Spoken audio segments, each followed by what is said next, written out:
Top 5 Live, episode 87. Oh man. 13 away. We're gonna have to start doubling up so when Javon gets down here, we can argue in person at I got to get my flight, man. I don't even have my flight yet, man. Come on, sounds man. like open racism. What? It sounds like I'm broke. That's what it sounds like. But maybe you're broke because of racism. Oh, they won't let the black man on the plane. Damn. There you go, Kevin. See, Hey, listen, Kevin gets it. It was the baby too. As you can see, Danny J. Quick is Late. not currently with us at the moment. He had some work obligations that he had to take care of, but he does plan on dropping in upon his return.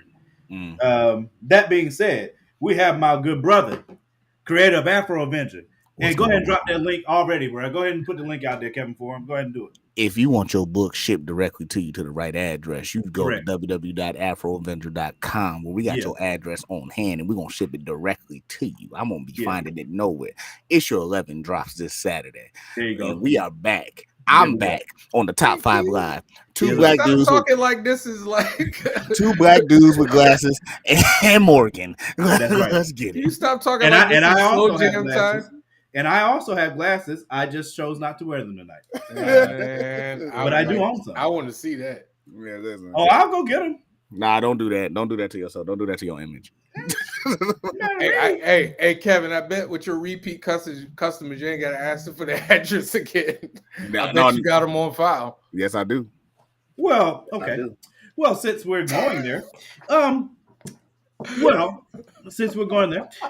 so in a normal Kickstarter process, guys, just some behind the scenes from the. Listen, we got a guest that you made him leave, man. Come on now. I didn't make him leave. We just have. We got a guest that he said, "I can't do with this." It's just a little quick moment. Like I can't do with this. It's a quick moment. This Negroicity. So what happens is, when you typically do a Kickstarter, why you take people. Kickstarters typically work as pre-orders, pretty much. You know what I mean? So.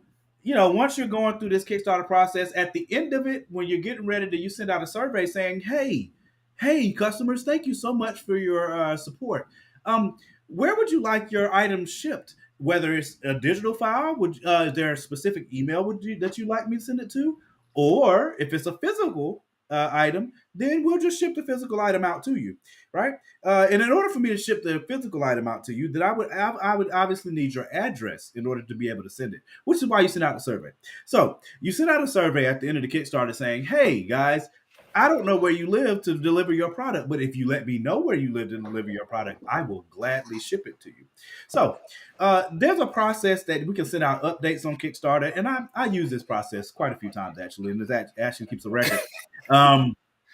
And I use this process, and I send out emails, and I'm like, hey, guys, thank you so much for your support. I'm trying to ship these comics out on time, and I just don't have all of the addresses. Can you guys please kindly fill out your survey? Thank you so much. It'll help us with timely and gracious service. And, you put that out there, you send it on out into the world, and, you got jerks that just don't read their updates. And they, you know what I mean? And then when you don't have the information. Hey, time out. You see how he talk about his Kickstarter backers? Like, I want y'all to understand the terminology being used. So when you support Morgan, you ain't nothing but an ant on an anthill. You might be called a jerk at some point. I call people jerk every day. I mean, it's not. We meant to talk to you about that. Like, this is an intervention now. This is a safe space. Here we go. All right, I'm listening. I'm listening. Like, I don't know, Morgan. Like, I was on your boat before you hit the live button, but I got to switch teams now, player. I'm sorry. Oh, that's racism. Open racism. I mean, he went to a black dude. What do you want? He went to another black dude. Black people can be racist against black people. How? I don't think that works like that. I don't think that's how you gonna be racist against black people. If you are in control of the economy in which you have power over and use that power to assert it over someone that you think is less than you based on their skin color, it's still racism. So how do I have control over the economy? It depends on the variation of the context here, but in this moment, I was just explaining how black people you sound like. You sound like T.I. right now. Just say big words. I didn't say expeditiously. If I had said expeditiously, then I'd agree. But I didn't say expeditiously. The variation. I prophetically understood what you That's said. Right. Exactly. I could have, if I wanted to sound like T.I., I could have said, well, I would answer your question expeditiously, and blah, blah, blah, blah, blah. That would have sounded like T.I. Hey, listen, I'm going to tell y'all something. something. Listen, the reason why this man is on a rant is why y'all speaking? I'm gonna go ahead and. Oh, I didn't even add. You keep talking. Go ahead. No, go ahead. I'm going to add this point up. You still owe me one win up. You still owe me a win. You. Why? Slipping. Charity? You No, you slipping. Because I did back-to-back wins, and you ain't give me my second win. I did. Right. I did it live on the show. Right. What are you talking about? That's all right. That's all right. You That's ain't got all right. lie, bro. Oh, we got the big bro in the building. See, here you go. Look at all these. We got the big bro in the building. Oh, big bro, man. Whoa! Did somebody get a haircut? I don't know. You shining right now? Yeah, Morgan. Somebody did. I do see a difference there. I was about to say he took on the scoreboard as well. You know what I'm saying? Well, I know it's too. I know it's very too matured beards in the chat now. Finally, thank you very much.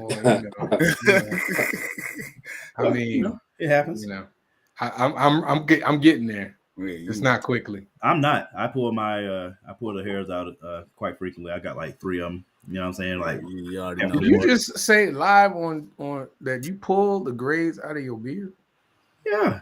You know, Morgan take baths listening to Dolly Parton. Let's not even get into this.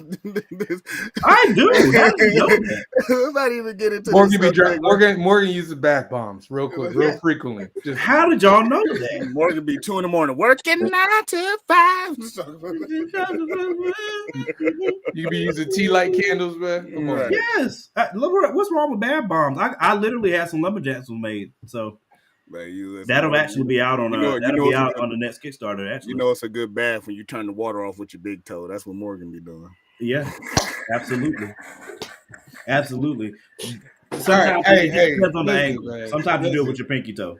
I didn't even tell them what our topic was. Messing with y'all. Okay. Yeah, you didn't even change the logo or nothing. It's still top 5 black directors. Listen, what had happened was y'all started racism behind the scenes of the show. I was addressing when Morgan's birthday rolls around again. Somebody buy this man a dictionary so he can understand the definition. Morgan was up here mad that he couldn't send a Kickstarter to a witness protection program address, and was like, "Thank you." Upset. So you in the middle. You playing games. You playing games. You in the middle. See, you understand the witness protection. What was that? Them fumbles. I'm gonna catch them fumbles. I did fumble for a second. It's because I was trying to do 2 things. Go on and tell people what the doggone topic was, man. The topic is top 5 movie speeches of all time, unless somebody decides to cheat tonight, which happens. You know, okay, can I ask this question? Movies or television? Movies, man. Movies. I literally just said movies. No, because the last time I was on this show, somebody misunderstood the instructions and was naming stuff none of us never seen from TV shows. I mean, if it's Danny, that's a normal Tuesday, man. It wasn't Danny that day. It was like 19 of us on here that night. Just another manic Monday. That's a great song. Hey, what y'all want to get into first? Y'all want to talk about what everybody talking about? That's Draymond listening to Stomp by Young Buck. Somebody said he 8-town stomped. Hey, bro. Hey, man, don't put that on us. Draymond, all right? He was like he was in a video with Lil Jon. Hey, listen. But, hey, look. If y'all let me know when we getting into it, because I'm just saying. I feel him though. I feel him. Why? You know No, go ahead. Let him get it off. Let him get it off. Go ahead. You cook. So we can tell you how wrong you are. That man had no reason to be touching on his legs. Draymond did not solicit him to be rubbing his ankles and his legs and stuff like that. It was weird. Draymond did not cause him to fall. He didn't have nothing to do with him hitting the ground. But for whatever reason, DeMontis decided to grab his thigh meat and his ankles and stuff. For no reason whatsoever, unsolicited. After he did such, Draymond decided to let my people go, talking about his leg, and he raised his leg up. Oh, but he wouldn't let it go, so he had a tomahawk stomp him. You know what I'm saying? You just made up a whole story. I'm just telling you what I saw. I don't think that happened at all, brother. He pulled his arms up like this. He didn't even grab with his hand. He definitely. He was covering his head. Number one. No, he wasn't. Bro, this is my thing.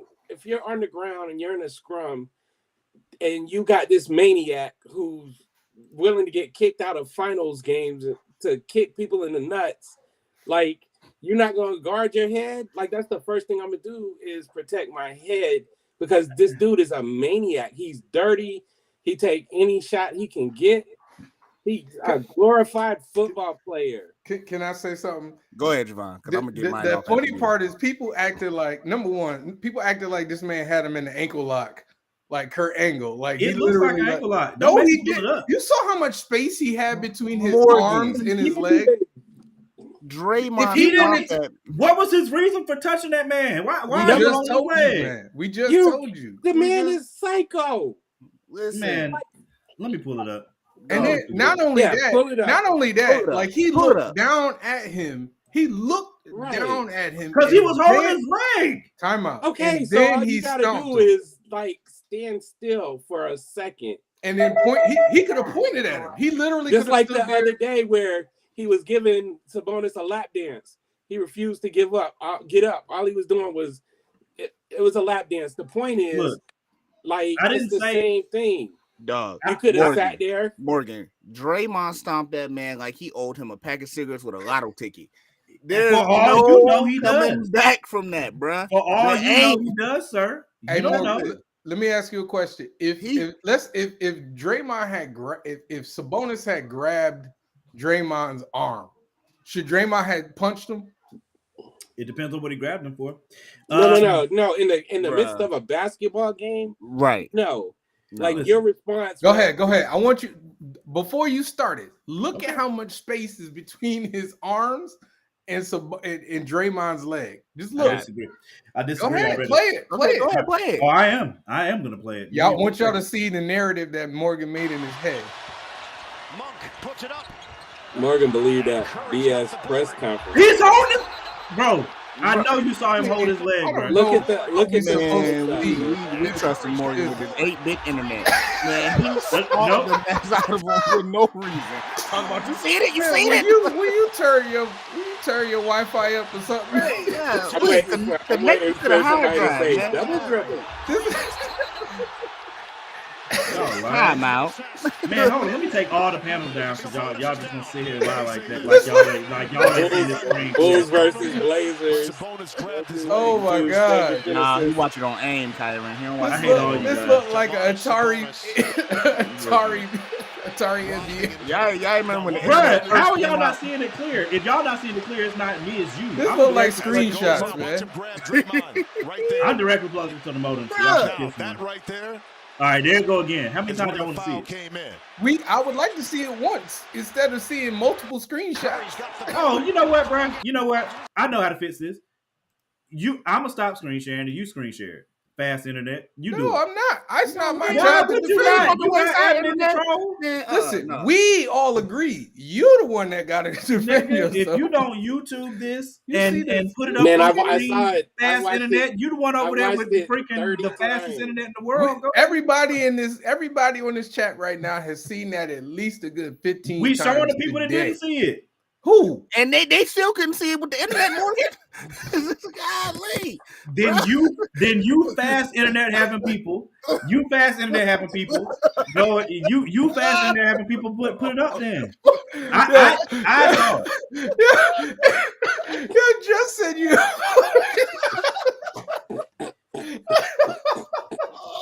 And throwing the robot out there.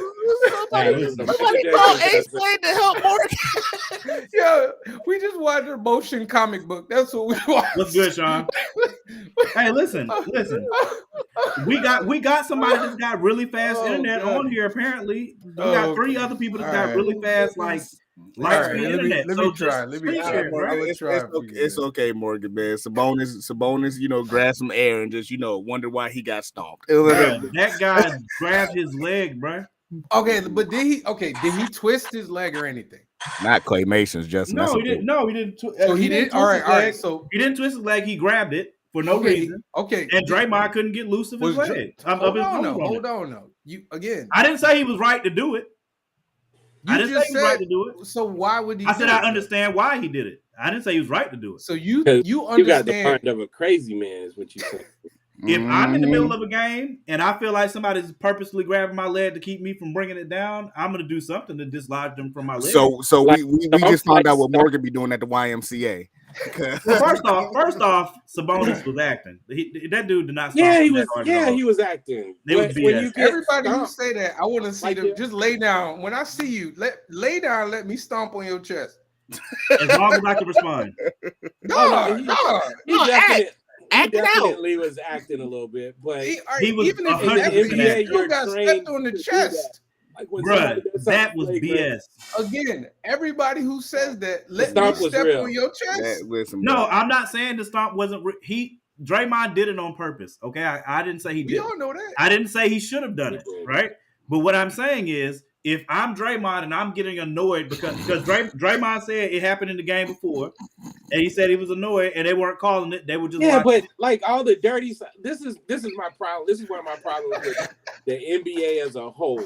Like you'll go out here and do all kinds of grimy stuff to people, and then somebody does it to you, and it's like, oh, they held me last game, bro. I could pull up tape from game after game of him doing shiesty shit on the court. I'm sorry. Are we allowed to cuss? I can't remember. Yes.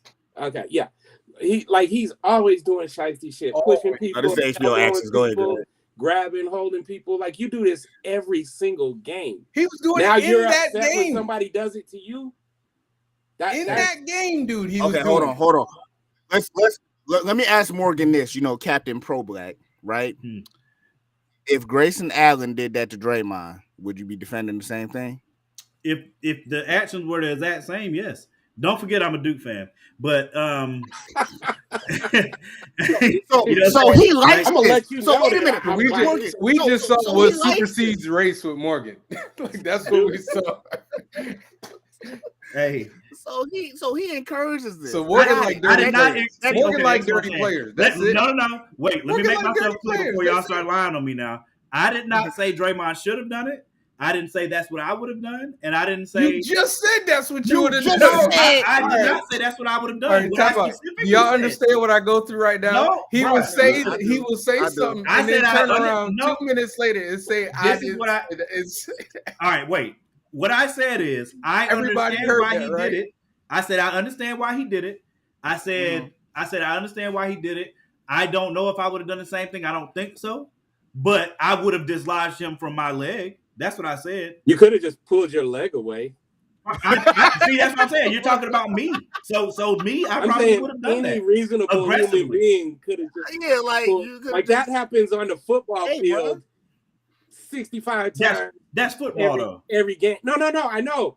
You But can't do I'm that in saying, how many football times either. you see somebody The stomp Dominican soup, somebody? did that ring a The bell? only And way you Dominican can Sue was worse than that. That's Wow. exactly what Times do you see Ndamukong Suh somebody did. stomp somebody on the No. football field? And What, Dominican you- was worse, bro. And Ndamukong Suh No. didn't step on somebody? Albert Hainsworth was worse. You're Wait a right. minute, time out. He- Time out. Sue literally stepped on somebody. What are you talking about? Yeah. Yeah, but it Okay, was so- worse than so Draymond. when he was playing with Draymond Detroit, stepped he pushed- on him and then stepped over him like he was a stool. Put If his you- body weight on him. Literally. Right. He hit the gas on him. Okay. If he had done that, me and Greg talked about this earlier. I want him to do this stuff to like the Morris brothers. He Like won't. do it to the Morris He brothers. won't. Yeah, He won't. that's not He's gonna happen. soft, man. He Will Smith Chris He- Rock. he- it is yeah, the same thing. But he ain't about he's to do that. always doing that. He's soft. But I'm I not want them just to release the tape of when Tristan Thompson stole on his ass, so Thank we could see his reaction, how tough he was then. yeah. And He from what I definitely- heard, he kind of just dusted it off, maybe whimpered a little bit, and then went into a corner.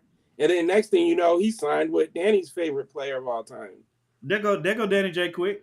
Like he's Listen, part of the crew now. Yeah. let Danny let came me- going in. on let me- Danny he came going in on these the- trades, man. Let me make Danny- myself Danny clear came in again at the before wrong y'all go time. wild on me Anyway, go now. ahead. Let Save your man Lumberjacks. Go ahead and save your man Lumberjacks. We talking about black dudes if stomping white it dudes. was Lumberjacks, Draymond wouldn't be there no more. You ain't got to worry about that. But That's the point but is, Wait, though, he did that to somebody he knew who wasn't going to Wasn't retaliate. gonna do nothing. I didn't have a dog in that race. I said And if is somebody had did that to Steph Curry, they would have been out for the playoffs. I'm going to keep it a buck. Facts. yeah, whatever. Facts. I- They'd have been that- out. none Whatever. of that- That's a fact. None of that has anything to do with my argument. Do that to what I LeBron said James. is- See what he play next If year. somebody would have stepped on him or grabbed his ankle, which one of y'all? Stepped on him. Step Because he did get a technical for grabbing his. that part. Don't act like he didn't get a technical for grabbing his leg. Yeah, So he got his leg. Everybody's okay. We know that. We know All right, that. all right. So all we're I'm talking Is about grabbing the double somebody's stomp. leg like an egregious act that deserves for them to get stomped on? Damn, Justin. Yeah, but let me just make sure my point is clear before y'all lie on me, okay? Boy, did he All I'm saying, Damn, all I'm saying is I didn't say Draymond should have done it. I didn't say that's what I would have done. I said I understand why he did it.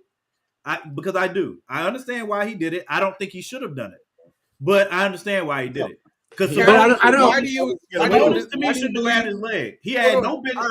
Sabonis had no reason to grab his leg. Man, I'm sorry, bro. Like I'm trying to protect my head at whatever cost. I'm on the ground. I'm the only person on the ground. I didn't see that. All I'm saying is embracing it towards your face. He was moving his hand his leg to his leg.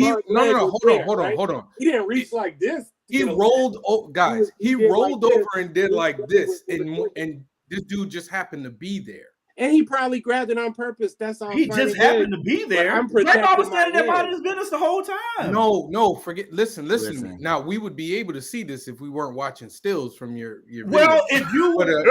he I understand you need a joke. I understand you need a joke. That's he rolled over. Listen, but the easy fix is you using your Morgan, hold on for a second. Morgan, hold on. Why are you making it difficult? Hold on. Show us your internet speed. All right, we can do that. Thank you. God bless, bro. You making it hard for typically when you try to stream these things, it's not gonna probably not gonna work well either. So. Well, we're not. All I'm saying is, as a black man on this, we don't even know your internet like that. I know. Like, why are you taking it so personally? Javon does. What? No, you don't know your internet. How do I know what your internet is? You the one talking about me putting up stills. That's all I'm saying. We all clowning on you. That man was putting up some Charlie Chaplin black and white. Just said you use a claymation. Why you ain't getting at him? I told Jess to shut up like 5 minutes ago. Hey man, Jess ain't on the photo, so I can't say, "Hey Jess, use your faster internet to post the video." I wasn't getting at y'all. I'm saying, yo, if Draymond stomp on me. If Draymond stomp on me, I'm like bacon in the pan, bro. I'm sizzling. You coming down with me, bro. You ain't about to get your foot off of me. We going down with it. Unless he stomps the wind out of you, then you gotta like regroup, man. Yeah. Oh, then listen, bro. Then we might as well just get kicked out the game. I'm like, bro, it's a wrap. I'm just saying, bro. Energy, some furniture moving after that. Energy. You're not about to grab my leg, and now I would not stomp him. But I'm gonna make it. What would you do in that situation? They baited that. What would you do? Man, listen. No, I wouldn't. I'm gonna look at my people's in the stand. I'm gonna tell them type in Malice in the Palace. All right. Malice in the Palace is greatness. They baited that. Let's see. Come on, Javon. You can't make these jokes now. Let's go. Look at that. Oh shit, bro. Look at that Wi-Fi. Look at that Wi-Fi. Crystal clear. No.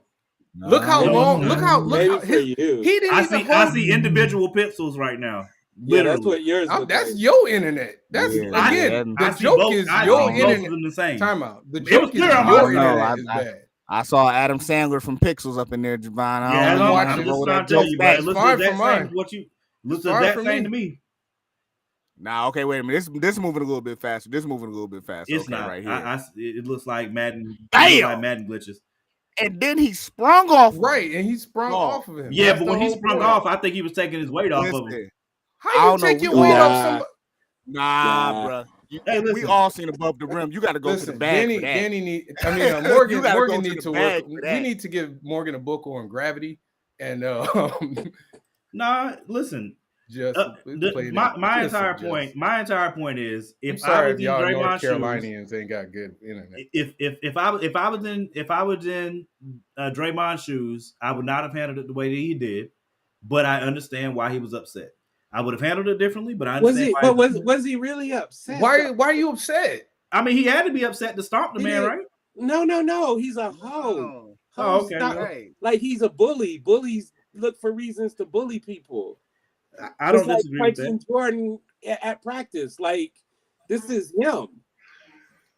Like you mean if that was Zach Randolph on the ground, you think he's stomping Zach Randolph? No, because Zach will beat him up immediately. Or like would he stomp Rasheed Wallace? No. Would he stomp KG? No. Would he stomp Shaq? No. That's the point. That's the point. That's the point Greg is making now. I never made a counterpoint to that. And that's all it really is, man. Like, Dennis got a question though. Aren't these two teams just trying to compete against each other? Don't they know? Oh, Danny, man, ain't nobody want that peace mess, man. It's a beef. Aren't they just trying to like get the upper advantage? Don't they know if they bait him enough that he's gonna get a technical and get kicked out of the game? The thing about Draymond, you don't have to bait him because he's an idiot. He's gonna do something stupid. Like I don't know, man. I played a lot of basketball in my life. There's never been one time that I assaulted anybody's nuts, bro.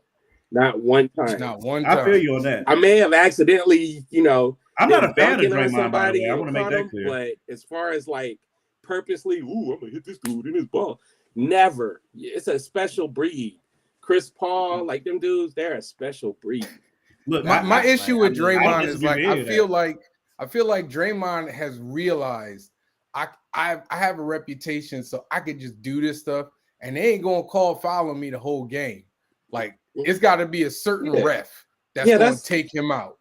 Agreed. And so he knows I got a long leash, and I'm gonna just do crazy. He should have fouled out like 3 straight times that night. Forget the tech. He should have fouled out at least 3 times. Like we were talking about habitual line stepping before we went on live. Oh man, he is the epitome of that. But that's live on the other side. Honestly, like in order to be like a really good, like a great defender, you gotta do a lot. You gotta do a lot of stuff, and you're gonna get I agree. A lot of stuff. Yeah. I mean, Rodman is a perfect example. You got to get in the mind of your opponent, but I mean, you ain't about to springboard off me like a ninja. Right. That's what ain't about. He definitely like a Ninja Turtle. Like that's what ain't about. I decided to show him a new tech advancement. Listen, bro, this fist gonna come all the way from Mississippi. I'm gonna knock you dead upside your head, bro. If you step on me, I promise. I feel you. Look, Sabonis would have been within his rights to get up and go to his behind. You know what I'm saying? He couldn't breathe. Hey, they had to take X-rays. Nah, man, like.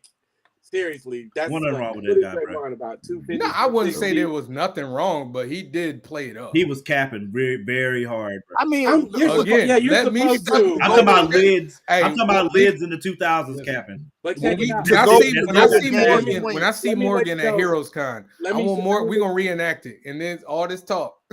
Let me lay out as long as I can respond. You can't respond. Why? He didn't respond. That ain't my problem. I ain't know. You can respond. You can respond. You can act just as much as he did. I'm not acting. All I'm saying is, like, there's always a meter where you can tell if a white person is injured, how red they turn. And his ass was really red, like on the ground. Yeah, I didn't see said redness. You need to look at it again when your internet speeds up. I will. I will as soon as get off that aim. Yeah, he was red. Like Morgan got that 60-day free internet they give him the CDs. he's still running on that. Hey, bro. Why do you say that, man? First of all, AOL online. First of all, y'all can stop coming for my internet, bro. Okay, y'all can stop coming for my internet. You know why I was going slow? Morgan got a donkey on a wheel in the back. Listen. Y'all can stop he said Morgan got storyboards. He ain't got video. All right. Hey, just remember this thing got animated. Just remember y'all started this now, okay? just remember you started this now. When I start throwing IEDs over this hole, you know what I'm saying? Don't you know what I mean? Like don't. I'm just remember this, okay? Everyone remember this show now, okay? Everyone remember this. Oh man, all good. We in here now. Oregon Trail is a great. That's one of the best games ever made. Morgan got the first ET game internet. Like, God. You gotta put like floppy disk in. Hey, listen. I would do that to play Oregon Trail. Do smoke signals. He don't take a break. They say, "Hey, the internet." Like we all didn't play Oregon Trail when we was in the library and supposed to be checking. Nah, brother. I ain't gonna lie. I played it, but I don't know how. I used to play that in GTA. Oh, you know, the GTA 2 when you used to be able to blow people like way up in the sky and they just keep floating and floating. Classic gaming. What was so we were supposed to talk about that nonsense, and then AI art. No, Jonathan Majors. I think we should probably. Oh yeah, I think we should definitely. I think we should definitely touch Jonathan Majors. Hey, Greg. Can we segue into something else, man? Like, golly, brother. Hold on. Hey, listen. I took my hoodie off. Wait a minute. Listen, y'all been picking on my internet, so you know. Bro, y'all got on me when the news came out and I said recast Kang. Y'all was like, man, wait until more information come out. Yeah, that's the smart thing to do. Excuse me, I didn't say that. I said, "Oh, we good on recasting." That's what I said. Like that's he what we didn't say did. That. I said that's what I said. Time, you know. All I said was there's there's multiverses. Kang can look different in a few of them. Yeah, that's all. That's all I said. I didn't say none of that. Can I say? I would have said this though. Like we still ain't heard really nothing. Exactly. All he did. Hold on. Okay, Danny, go ahead. Go ahead, Danny. Get it off, Danny. Because I'm gonna go ahead, get it off. This is the first time in the history of social media that a crisis or something like this is happening, where you don't know the person's name. All these internet detectives, and they can't find this woman's picture. Her name. That's Marvel money. That's Marvel money. I thought they did. That's Marvel money. Come on, Dan. You got to be smarter than that. That's Marvel money. Marvel got wind of that before police. Mickey Mouse. It's Disney money, man. That's Disney money. That's Disney I'm thinking personally. I think that he maybe this incident was overblown, but there are people that are saying that there's a history, and so if the history is being dug up, let's remember it's the truth. But let's be fair. Any other time we've seen this in the social media era, the past come to light real quick. Black Twitter is good to find your info. Yes. And I'm not saying that makes him totally innocent. Right. But we all good as know, like, man, Twitter will crush your career faster than the public. Yeah. So nothing really coming out doesn't really show history. Or like I just said to my first point, Disney got a hold of this news before it hit the airwaves and cleared all of it. Yeah, and wiped everything down. Bro. That woman on an island in the Pacific somewhere. Fact. She got a coconut with a string connected to another coconut talking to Wilson. Like you ain't gonna never hear that. Up there with Nick Fury on the on the ship. They out there using Men in Black flashing devices, just wiping people's minds. I do want to say this from both sides. So when it initially came up, I said let's wait because there's no real information outside of the lawyer saying, "Yo, we got video." So the thing that makes me most curious is that his lawyer was mad loud. You know what I'm saying? His lawyer was mad loud saying these are just allegations. We've got video. She recanted a statement. He released a text message, right? So that's all the stuff that came out, and we were kind of in the holding pattern once that came out, and we hadn't heard anything. But now it's been like 2 weeks since then, and now for things to get to the point where your talent agency and these type of companies are letting go of their partnership with you. I mean, that's money they losing. So they have to know. Okay. So the army has been bombing people for 100 years, and they dropped a commercial with this dude for more than 100 years, and they dropped this dude from a commercial. I think he can't. I'm like, bro, come on now. Well, let me. I gotta remember he black. The money will show. I think Greg's at where I'm getting ready to go. That's why I was about to say. There's all kinds of people in Hollywood. What's the dude that what's his name? Notable actor. Not too long ago, beat the crap out of his wife. Oh wait, they said save my friend Savion. A young guy who watches my show, he brought up that Jeremy Renner, he had an incident where his ex-wife, he put a gun in her mouth or something like this. Dana White just went through this. I was about to say that we still live in a world where we got Dana White on tape and he still running. Dana White just went through this. So that's the other part I was gonna get to. To play the Flash. Exactly. I want to be fair on both sides, right? So, like I was saying, for his agents and stuff to drop him, there's more information that they must have found out, or from the other side of this, like what we were talking about, this could also be a black man having, a black man that was at his height having something questionable happen, and while they're still investigating and going and litigating behind the scenes, they go in there ahead and killing their partnerships before it could possibly get bad. And let's not forget that the woman in question is a white woman. When did y'all first hear about Jonathan Majors? When were you first introduced to Jonathan Majors? Is this a conspiracy theory? As an actor, I think this is going. Don't entertain this. I don't want to know. Like when I'm gonna let him do it though. What year? What year or what? What was that last black man in San Francisco? I think that was the first time I saw that. And then I think everybody had the main introduction was Lovecraft Country was the first time right? So was that the first time I saw him? No, it was before that. I just don't remember what. Lovecraft Country was the first time I could think about. Well, Black Man in San Francisco came out underweight that. Too. So that was 2020 though, right? He was excellent in Last Black Man in San Francisco. Yeah, he was. What you trying to say, Danny? Yeah, please go ahead. He showed up kind of quick and gone kind of quick. I mean, if he's gone, I'm not saying that. I don't know. Like I said, I think the money from the next thing his face is gonna be on is gonna be the telling factor. That's even if it gets that far. Well, he already lost like 2 movies already. Like 2-3 movies. That's what I'm saying.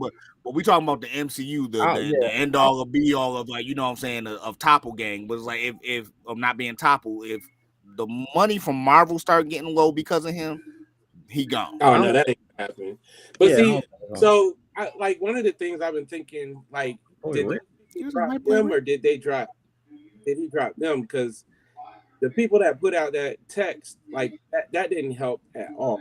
Not at all. No, I think they thought it was gonna help, but it just sounded like it didn't prove anything. Talking to Mike Tyson, yo, you got me, and I got you back, but I'm gonna tell him you didn't bite me. It was wild. So we do know that could have helped this video with the legal system and all. They always try to get black people to cop a plea to say, oh, I did this, but I didn't do that, and so there could be a chance where he's like, I ain't copping nothing because I ain't do nothing. Exactly. Personally, think I'm waiting. Stay away from white women in the first place. But you got to roll with the punches. Hey, man. Listen, that is part of what I'm saying. I'm not gonna go so far as to say what Greg said, but what I will say is that is a component. That is a component of this that can't be ignored. Once that was put out there, that's definitely going to make people react a little bit differently, and we all know that, sadly.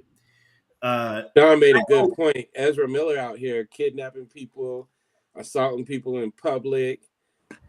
Hey, but they didn't gave his whole movie to 2 Batmans. Yeah, but he's still in it. Yeah, though. but he's still he's still in it. But it's like I think it's like the only way you could clean that up is you can't even clean it up because the movie done. It's like, the whole he come back as a different flag. Well, they promoting the hell out of the other people in the movie more than that's a fact. That's a fact. You would swear it was a Batman movie. And I think it being Kang kind of makes it, and I know they talking about the Avengers Kang Dynasty and everything, but Kang specifically has like Kevin was saying, has a lot of variants. So you never know. They'll figure out a way. We saw it depends on what it depends on what their shooting schedule is. Mm-hmm. I don't. So to me, if this is all stemming from that one incident, by now it's been at least a month since this first broke. They definitely. I would say Marvel would have to have looked into these people before they, sign them. Yeah. Well, even then, I think if it was a big deal, if it was something really solid, I think Marvel would have disassociated themselves. Immediately, exactly. I agree. Because you gotta, if you going, for lack of a better word, if you gonna shut down Jonathan Majors like that, you should have shut down Robert Downey Jr. before he signed on as the first Iron Man. Yeah, that's way different though. That's way different. But Robert Downey Jr. went to jail. He went to rehab. He went through a whole lot of stuff. So the black man got to go. No, the difference is it didn't happen during him being Iron Man. Yeah, because remember, they caught a little bit of flack. This is a lot of speculation, Kendrick. when Robert Downey Jr. got cast, a lot of people are like, I don't know, he's got drug problem and everything like that. Like it had happened like years before, if I'm not mistaken. Not to mention, he had a domestic violence thing in history of shenanigans. But we already know what it is, man. Like I'm careful not to try to defend him. Yeah. Especially without knowing, but the other side of me is we know that we're guilty until proven innocent. Like that. That's where I'm at. That's why I said my thought process doesn't change until I see it. It's the same as it was with Meg and Tory Lanez. I didn't say anything on either side until the trial actually happened, and I could have actual information to look at and make my mind up. I did. Kenji, can I be real with you? Kenji, can I be real with you? If the tape is that bad, somebody would have paid for it. Yeah. Somebody would have paid for it. Marvel would have jumped immediately. It would have leaked. They literally got video and pictures of John Morant in a strip club with getting a lap he posted dance. that himself though. No, not the pictures. Not the pictures. Oh, okay. I thought you were talking about the video. No. There's pictures of him all by himself with a stripper. If they can get that, cameras on the wall or something. Yeah, they can get it. So I mean, if it was really that bad, it would be really valuable, and somebody would have paid for it. I think it kind of go to testament what I kind of said in the beginning when we started. This is like, if it was really gone down, like people said it's going down, Twitter would have tore him a new one with like information that even Marvel couldn't get their hands on. Like we don't see this. Twitter is amazing. I ain't gonna lie. Like we don't see these with stars all the time. So I'm not saying that Jonathan Majors facts too. I'm not even saying he's all the way he's innocent, but at the same time, it's like, you know, as black people, like Greg said, we're not innocent until proven guilty. We're guilty until proven innocent. That's another reason why, for me personally, I'm not saying too much of nothing outside of I hope he didn't do it. But if he did do it, he got to stand to it. You know what I'm saying? Like that's the best I got, because until I see the information, I don't have much to say. I'm just like that across the board. Until I want the information, as much information as possible before I'm gonna go out and start blasting anything. You know what I'm saying? So I think sometimes you use deductive reasoning though, right? Like everybody that said Meg was lying, I'm like, how did the bullet shrapnel get in her foot? Like, no. So like all I'm saying is like that's an example where you can kind of use a little bit of reasoning, but in this type of situation we have no idea what happened. Like all we're doing is going off of, there's no evidence that we've seen. All we're doing is going off reports and all that kind of stuff. We ain't seen a girl, we ain't seen mugshots, even Rihanna had pictures of her face after she got beat up. Like TMZ didn't get it either. That's surprising. But with Meg and Tory, the reason I stayed quiet is because to me, all I heard was he said, she said. That's all I saw. You didn't see the pictures of the foot from the hospital? I didn't see but I didn't look either. No, I didn't go looking either because you gotta see. That's what I'm saying. What I was seeing is so much fluster on both sides. I saw people saying the pictures were fake. I saw people saying that Tory was lying, that Meg was lying, that both had different stories, whatever. So I was like, I'm not saying anything, because if they're going to court, I'm not gonna say anything until it hits court. So you couldn't say like a little bitty dude. Sorry if there's any little bitty dudes listening. Like a little bitty dude and a 5'10", 5'11" woman, and that little bitty dude trying to act like he's a thug and he's from Canada. We see what's happening with Dylan Brooks. Like these Canadians are running off rails, strays everywhere from Greg, man. Everybody catching Dylan Brooks just chilling, watching TV. He Danny, pull your bottom lip in. Circumstantial evidence. That man just sitting in his locker room chilling. Pull your bottom lip in, Danny. You looking too? I was reading Twitter. I'm sorry. Okay, go ahead. Danny is doing the work right now. He's searching. His own podcast where Danny reads Twitter and shakes his head. It's bad, bro. You know it's bad when Danny started wiping that sweat from the top. Like, ooh, Jesus. But wait, hold on. The funny part, everybody keeps saying like it's bad for him, and I'm like, I mean, the things that are happening to him are bad, but it's like we don't know what happened. I'll put it like this: he's in quicksand right now. Right. Is he not drowning? He not up to his neck in it. Oh, he might be drowning. I'm not saying that. He looking for a paddle. He's looking for a life he in quicksand right now. So like until he fully submerged, that's it. That's the topic. Let's move on. Next topic. Go ahead, Morgan. Yeah. I agree. I definitely think we should move on. I think behind the scenes is right. They're trying to get as much of his content out. Oh, I'm trying to get that contract for next season. I think I got to touch on American in this week. Racism.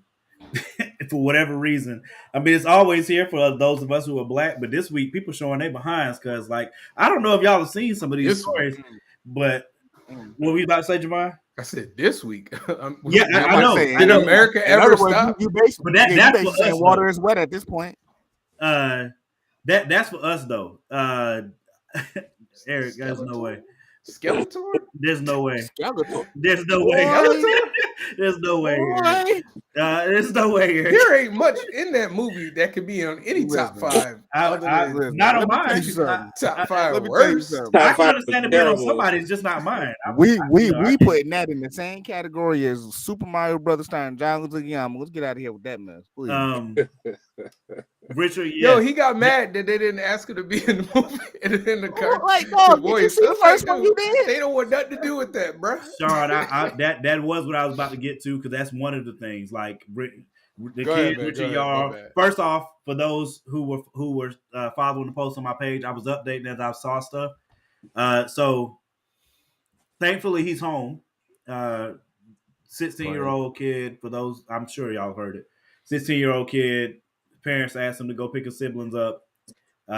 He went to the wrong address, which was very understandable based on like looking at the 2 addresses.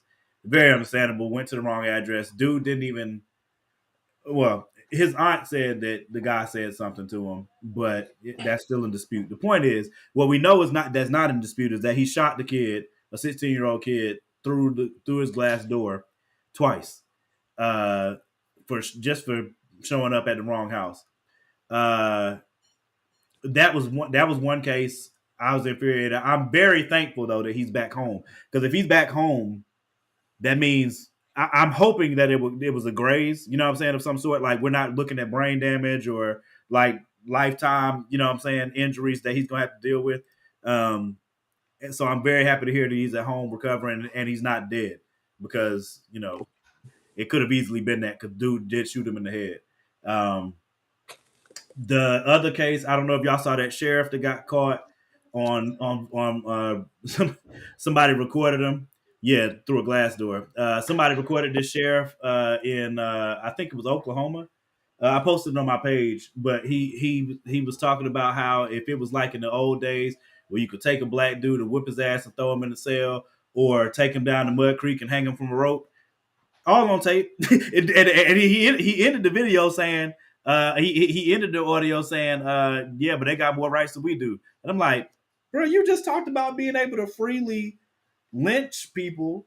Why are you talking about it like the old days? Like, don't ask me. Don't ask me. I don't know. That's why I said American and hard this week. That was another thing. I saw something else early. The representatives in Tennessee. Just brought up about the white woman who was killed the same way. Yep, man. Same thing. She was in the car with her friends. I read that earlier today. In the car with her friends, they happened to turn around in this driveway. Old buddy came out on the porch, shot twice. It hit the young lady that lost her life, and he when the police got there, he didn't want to come out. I'm sure you didn't want to come out. Like what in the world? Why are people? Let me not ask that. What you mean? Why? The level of scary. Well, she was. Dude, we live in a world where people love their guns more than they love people. That's a fact. But people look for reasons to use them. Like any reason actively are looking. That's my problem. My problem is like somebody literally turned around in your driveway and you firing on them, ain't gave no warning, ain't said nothing. They ain't do nothing to you. And you firing immediately, bow, bow, bow, and you kill somebody. Then you got the nerve to want to stay in the house when the police show up as if everything was gonna go smoothly for you. Like we're in a level of the first word that came to my head, I shouldn't say live, but we're at a level of cowardliness in this country that is alarming. Especially when it comes to guns. Like, see, that wasn't the word that came to my head, but that's good. That's a good one. I mean, it's nothing's gonna change, man. People until people give up their guns or take guns from people who shouldn't have guns. That's definitely not gonna happen. We just it's gonna keep. That's why, you know, every time there's an event or something where, you know, people are getting shot and killed or something really bad that happens, I'm so desensitized to it. Like, I feel bad and it sucks and I get angry, but at the same point, it's just like, y'all want y'all guns. So every time I get in an argument with somebody who talk about how much he gotta have his gun and yada yada yada, I'll be like, all right, this is what you get. I'm not gonna say, I mean, you having a gun means you inherently. I'm talking about as a whole, though. As a whole, Americans care too much about their ability to possess firearms than they care about common damn sense. I agree with that 100%. And so there are people, yes, you can have a gun in your house to protect your house, and that's fine. But if you aren't looking to change what we have now, even if it affects you in a slightly negative way, we're going to keep running into the same problems over and over again. On this very show, somebody tried to tell me about how a gun can be used as a hammer. And I'm sitting here like, listen, y'all can a hammer. What'd you say? Correct. So can a hammer. Hammers are actually better hammers than guns. Hammers are better hammers than guns. The question was asked, what is the other point of a gun other than to shoot and kill? Target practice? They got some expensive. I got pistol whip a black dude for 300, Stu. What did you say? I got pistol whipping a black dude for 300, Stu. Still violence, sir. Sorry, this not black. Yeah, the Richard Yard situation pissed me off. The way the DA had the law in the state was dumb because, like, old buddy had fled the area. Thankfully, he went and turned himself in. But, like, in their state, if you don't charge it within the first 24 hours, then you have to release them. And I'm like, bruh, are you kidding me? You know what I'm saying? Or whatever, because people was pissed about that. Again, the thing that makes me the most happy is that Richard is alive. I don't know to what level. I'm really hoping, really hoping, based on how quickly he got discharged, I'm thinking he got grazed in the head. Him still walking this earth is a blessing. 100%. Seriously. You know what I'm saying? So I'm very thankful for him and his family because I cannot imagine that trauma. And me as a parent, if that was my baby girl, you know what I'm saying? I asked her to go pick her brother up and I get a call later with, you know what I'm saying, that she's been shot by some guy that, you know what I mean? Like, can you imagine as a parent getting that type of phone call and you got to react and wait on the police to do something versus you just going and, you know what I mean? That would be my villain origin story. I'm just letting you know. That's what I'm saying. Hey, it's still could be a villain origin story. Hey, that's what I'm saying, bro. I know my way around Kansas City is good. That mess was sending me, bro. I ain't gonna lie. Seriously, it was sending me. Like, especially because, again, there was no reason for it. There was no provocation. There's no weapon.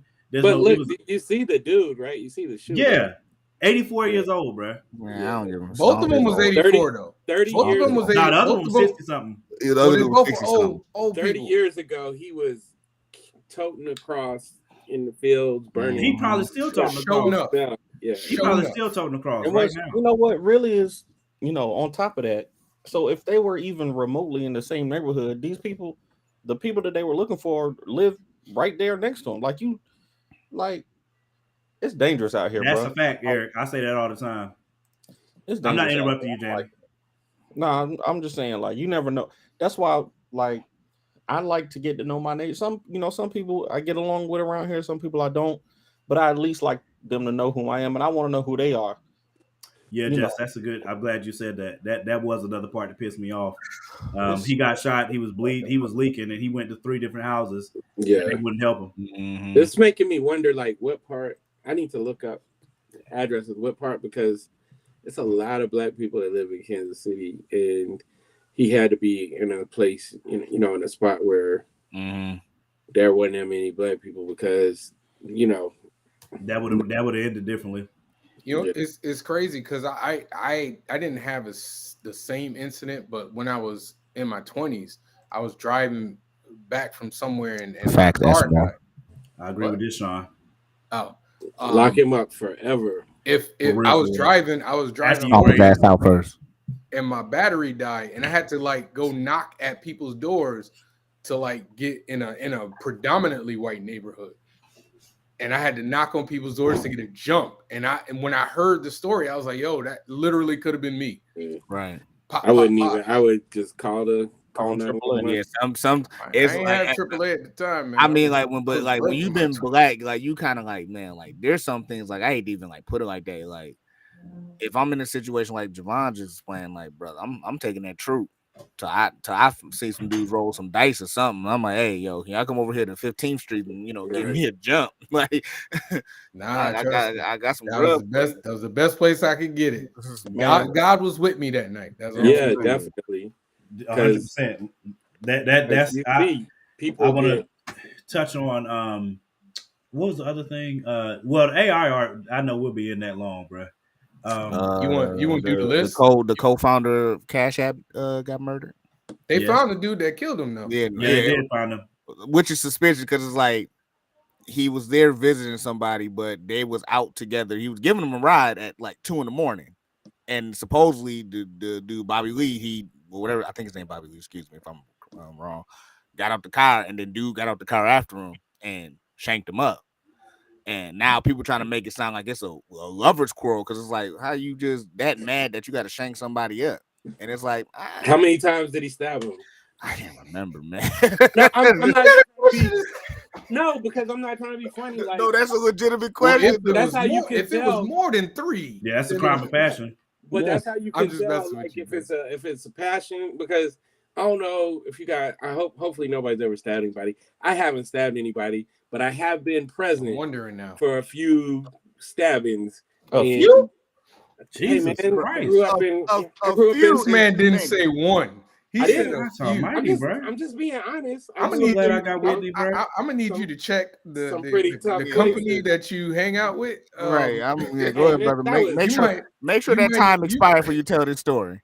Y'all leave Big Brother alone, bro. And everybody. I know statute limitations. Just make sure nobody's in jail. I didn't say nothing incriminating. Okay. All I'm saying is we just worried about yours. Well, we will mute you up quick. To stab people, man. Like, you got to be a little bit off. Stabbing is like, that's up close and personal. Keep going. That was something else I would say about guns. I don't dislike guns. I own guns, but my point is, there's a difference in between shooting somebody and the distance that's involved versus stabbing somebody or having to kill them in some type of way or injure them in some other type of way. There's a definite difference. You know what I'm saying? I think I'd rather be shot than stabbed. Yeah, 100%. The shock of being either would be bad, but the shock of being stabbed, I can't. You know what I'm saying? Like that's a whole different hill of beans altogether. Like, my thing, like attempting murder or attempting to take somebody's life in any form or fashion, whether it's stoning them to death or stabbing them or shooting them, is a passion. You know how much somebody gotta hate you to stab you to death. To death. And to do it like more than one time, like bro. Right. I gotta be close enough to feel your breath. Yeah, I gotta feel your breath. I gotta be close enough to feel your breath. I gotta have blood. Your blood's gonna be on my hands. You either gonna be face to face with me or right up on the back of me, man. I got to really not like you, cuz like you, or it's just a desperation situation because I carry my knife. See the light I carry my knife at all times just in case something pops off. So and if I don't have Whitney, you never know. I might be able to get these stabs off. Talk about stabs being personal. Talk about Whitney, man. Hey, man, my cousin was stabbed to death when she was 18. Oh, damn, you made it. I was 13. This is a problem. Man, you got multiple stabbing stories. Where did y'all grow up, man? Y'all, like, I mean, I grew up in the. I didn't grow up around stabbings. Listen. I grew it's up. Not like I was walking out like, yo, where they gonna be stabbing people at? Yo, like you go to clubs. You know what I'm saying? You be like at certain places. Hey, look, I'm gonna be honest, man. Yo, today the day, but also stab that nigga Tyson. Hold on, time out, Greg. See, at some point, you gotta evaluate the company that you keep. If you run it into that, I'm talking about being in high school, going to a dance or something like that. And this, what is wrong with you go to Crenshaw? I'm old enough to like remember when people were still doing this. Dude, so am I. That's all I in saw. the 90s. What you talking about, dude? I did some savage fights. I don't know if I seen anybody get stabbed in one. I've seen the way Greg telling his life story, he got out the car right before they shot Hartford, dude. Read about Greg Hartford. I know about Hartford. That's why I'm trying. And I still ain't never seen nobody get stabbed. Definitely not more than once. I've seen somebody get a tomahawk thrown at them out of like anger, bro. I ain't never seen nobody get shanked up. At the very most, I seen somebody attack with a razor. That's it. That's all I got. I saw somebody get Nino Brown out their own house, bro. Just talking like he grew up in the suburbs of Philly. Shut up. Javon was skinny in Vermont. Y'all must have been going to like church hops. What are y'all? Absolutely I wasn't not, sir. No, I was in church. That's brother. That's Danny did that real quick. Yeah, Danny just came back from Easter celebration. None of us. I will say though that my father spent the first 8 years of my life in prison for attempted murder, and I will say that I came home one day. I'll say I came home one day, and there was red Kool-Aid all over my living room and kitchen. Hey, Danny, do we need to mute you up too? Is this? Nah, it's about to be a lot of muting in this storytelling this evening. My eyes is watering on Uncle Danny right now, bro. I told this story many times. Lawyers looking at the show like this. You gotta chill out right now, bro. My dad would tell the story. It's that dude's done enough. Yeah, but don't be putting Uncle Danny out there like that, bro. Is he still in jail? No. He said the first 8 years. Why are you telling that story? The man said he came home and saw Kool-Aid on the floor. He a pastor now. Ain't nothing wrong with Kool-Aid packages. Oh, he a pastor now, you said? Yeah, he's a pastor. Oh, that's the trifecta. Went to jail and came out and found Jesus. So he made sure that Danny stayed away from the mean streets. There you go. Danny stay snitching. Mute him up. I tried to get him to stop, Jess. I tried to get him. Morgan over there like abort. I literally was trying to dump it. We need a dump button on the show. We need a dump button. So I go, dump. Like, hey, I saw your blinds moving. Why would you tell them that? My son knows the real Kool-Aid story. He Danny traumatizing his kids. He can't look at his granddaddy no more. God almighty, bro. DJ like, he did what, Dad? He's sitting in the front. Almighty, bro. Sitting in the pews in here, and then the Lord said, don't stab nobody. Granddaddy did what?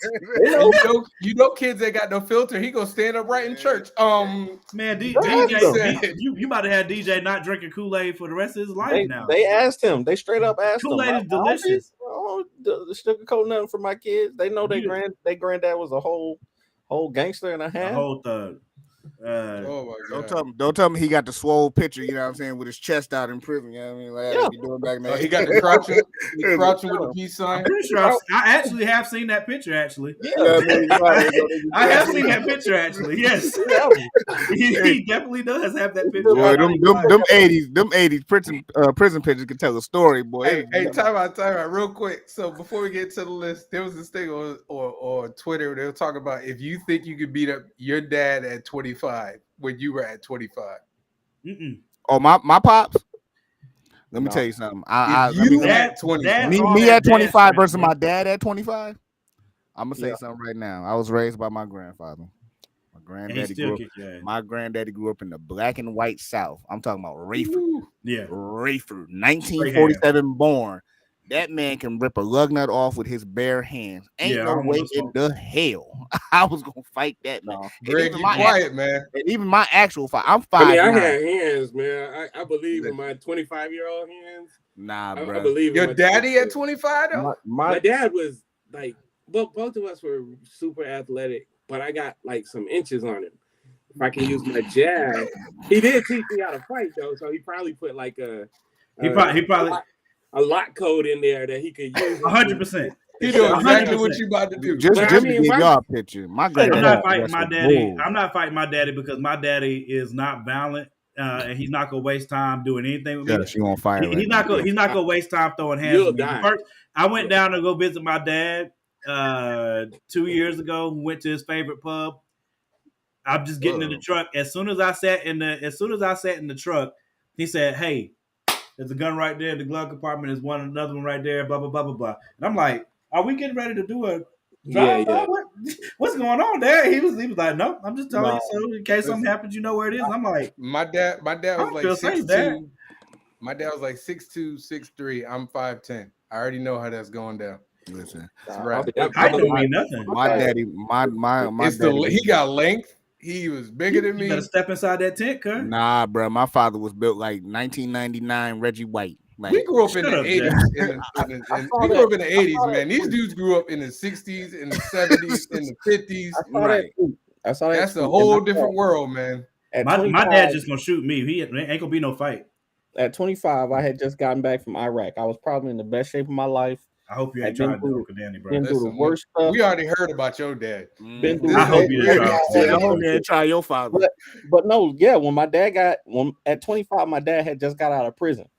And that dude was the most terrifying person I've ever met in my entire life. Yeah, you know what? I'm about to put Uncle Danny picture up, bro, so they can actually understand. Danny Thomas Quick, who had just got out of prison, is the most terrifying person I have ever met.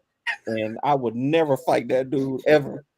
Yeah, we would say I went to war, and I ain't messing with that dude. Like if you had to shoot a fair one with him, like you just gonna be toast. Like toast. Nah, toast. He gonna fold you. My dad reminded me. They trained you how to kill. How you? Don't matter. It's like facing a prime. Imagine facing a prime Mike Tyson. Imagine like a regular person facing a prime Mike Tyson. That's the mentality that my dad had. I'm telling you. I'll find the picture right now. No, Javon. He came.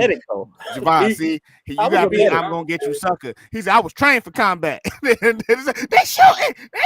That's Danny.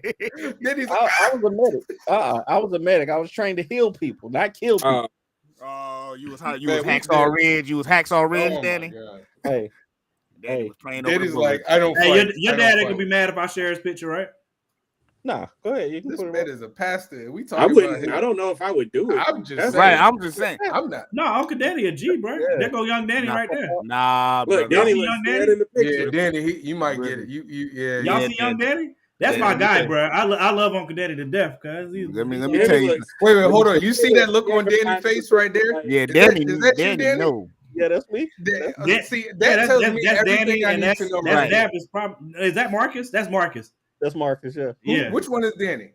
The big one. The big one. The one that looks the big one, right? Marcus is in his mom's arms. So what we not really noticing in this picture is the fact that Danny already got hemmed up before this picture already happened. Right? That's the look on his face right there. So Danny's already traumatized at this point, and it has rippled through to his age right now. Danny looks exactly like his mom too, honestly. But Uncle Danny is he breathed too hard. He getting hemmed up. Uncle Danny, like imagine. Now y'all see Uncle Danny's face right here. Imagine him upset. I mean, sure, he got the Holyfield haircut. Like he got the Holyfield haircut. Man. I ain't messing with that man. I'm just trying to tell you. I just wanted y'all to have a visual so you know. My dad, but I'm gonna tell y'all though, my dad, because he had to retire from work because his hips went bad, but he said he wanted to start a podcast and talk about all the stuff that he's been through in his life, and I'm gonna help him set it up. I'm gonna help him. Listen, I'm tuning in. Don't do it on here. I promise I'm coming through there. I will work for you. Listen, hold on.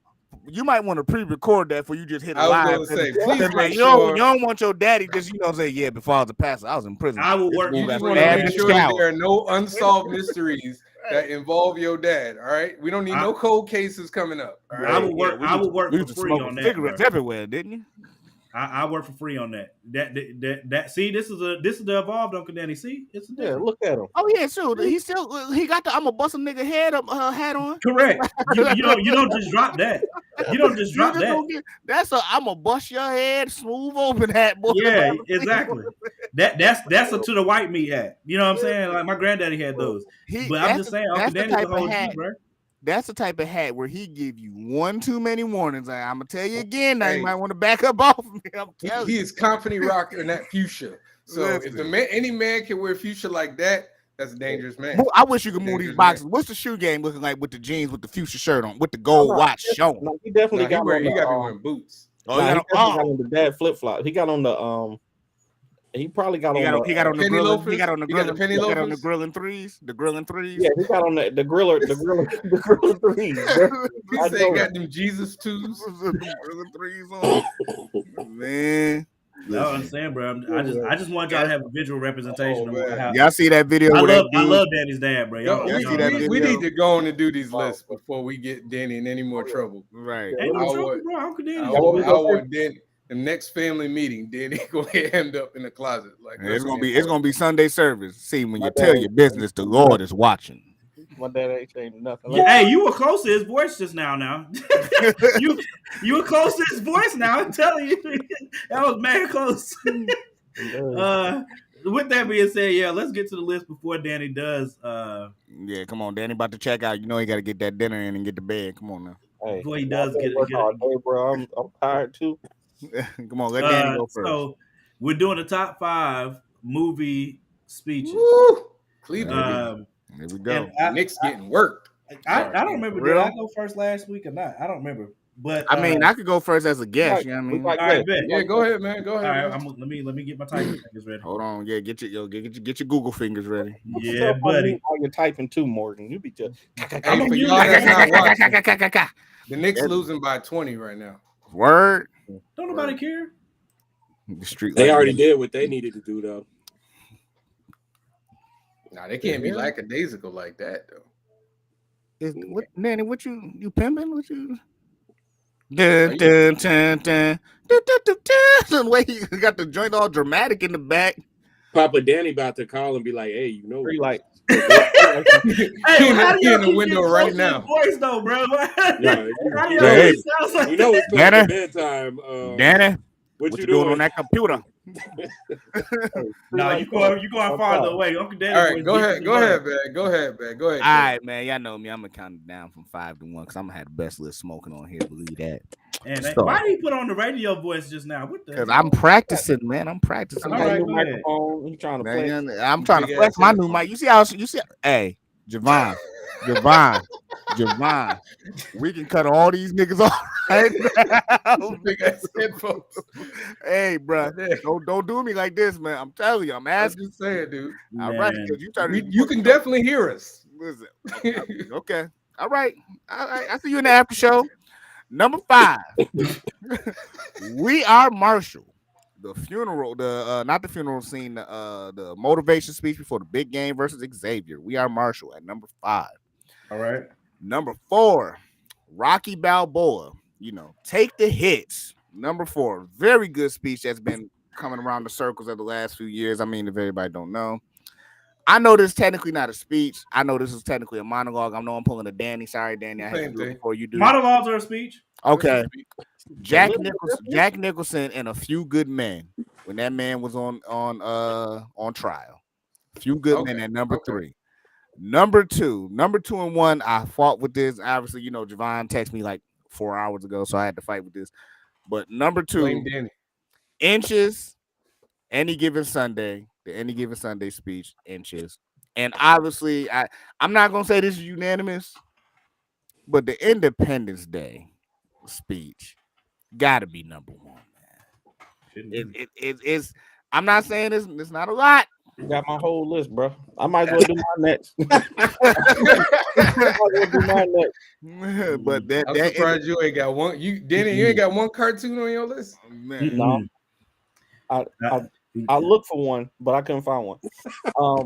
The only thing different, the orders are different, but Coach Carter at number 5, the deepest fear. That was a good one at the end. Our deepest fears are that we are powerful beyond belief. Number 4 is Any Given Sunday. It's a game of inches. Number 3 is The Few Good Men. You Can't Handle the Truth. I got Independence Day at 4. And then number 1 is the Rocky Balboa for me. Oh, okay. All right. I mean, no, I ain't gonna argue with you. Javon might, but I ain't. I ain't say nothing, man. I'm just, but Javon, you first to show the smoke. So I'm just saying, you know. I mean, I'm sure you waiting to hear, you know, what them big ass said. All right, I'll go. Here you go, boy. All right, Javon going next. Them soup cans on your damn head. All right, with your old Bluetooth headphones you got on. Hey, listen, man, that's all right. I probably paid less than what you paid for them big ass. Nah, this is a Christmas gift, brother. Thank you very much.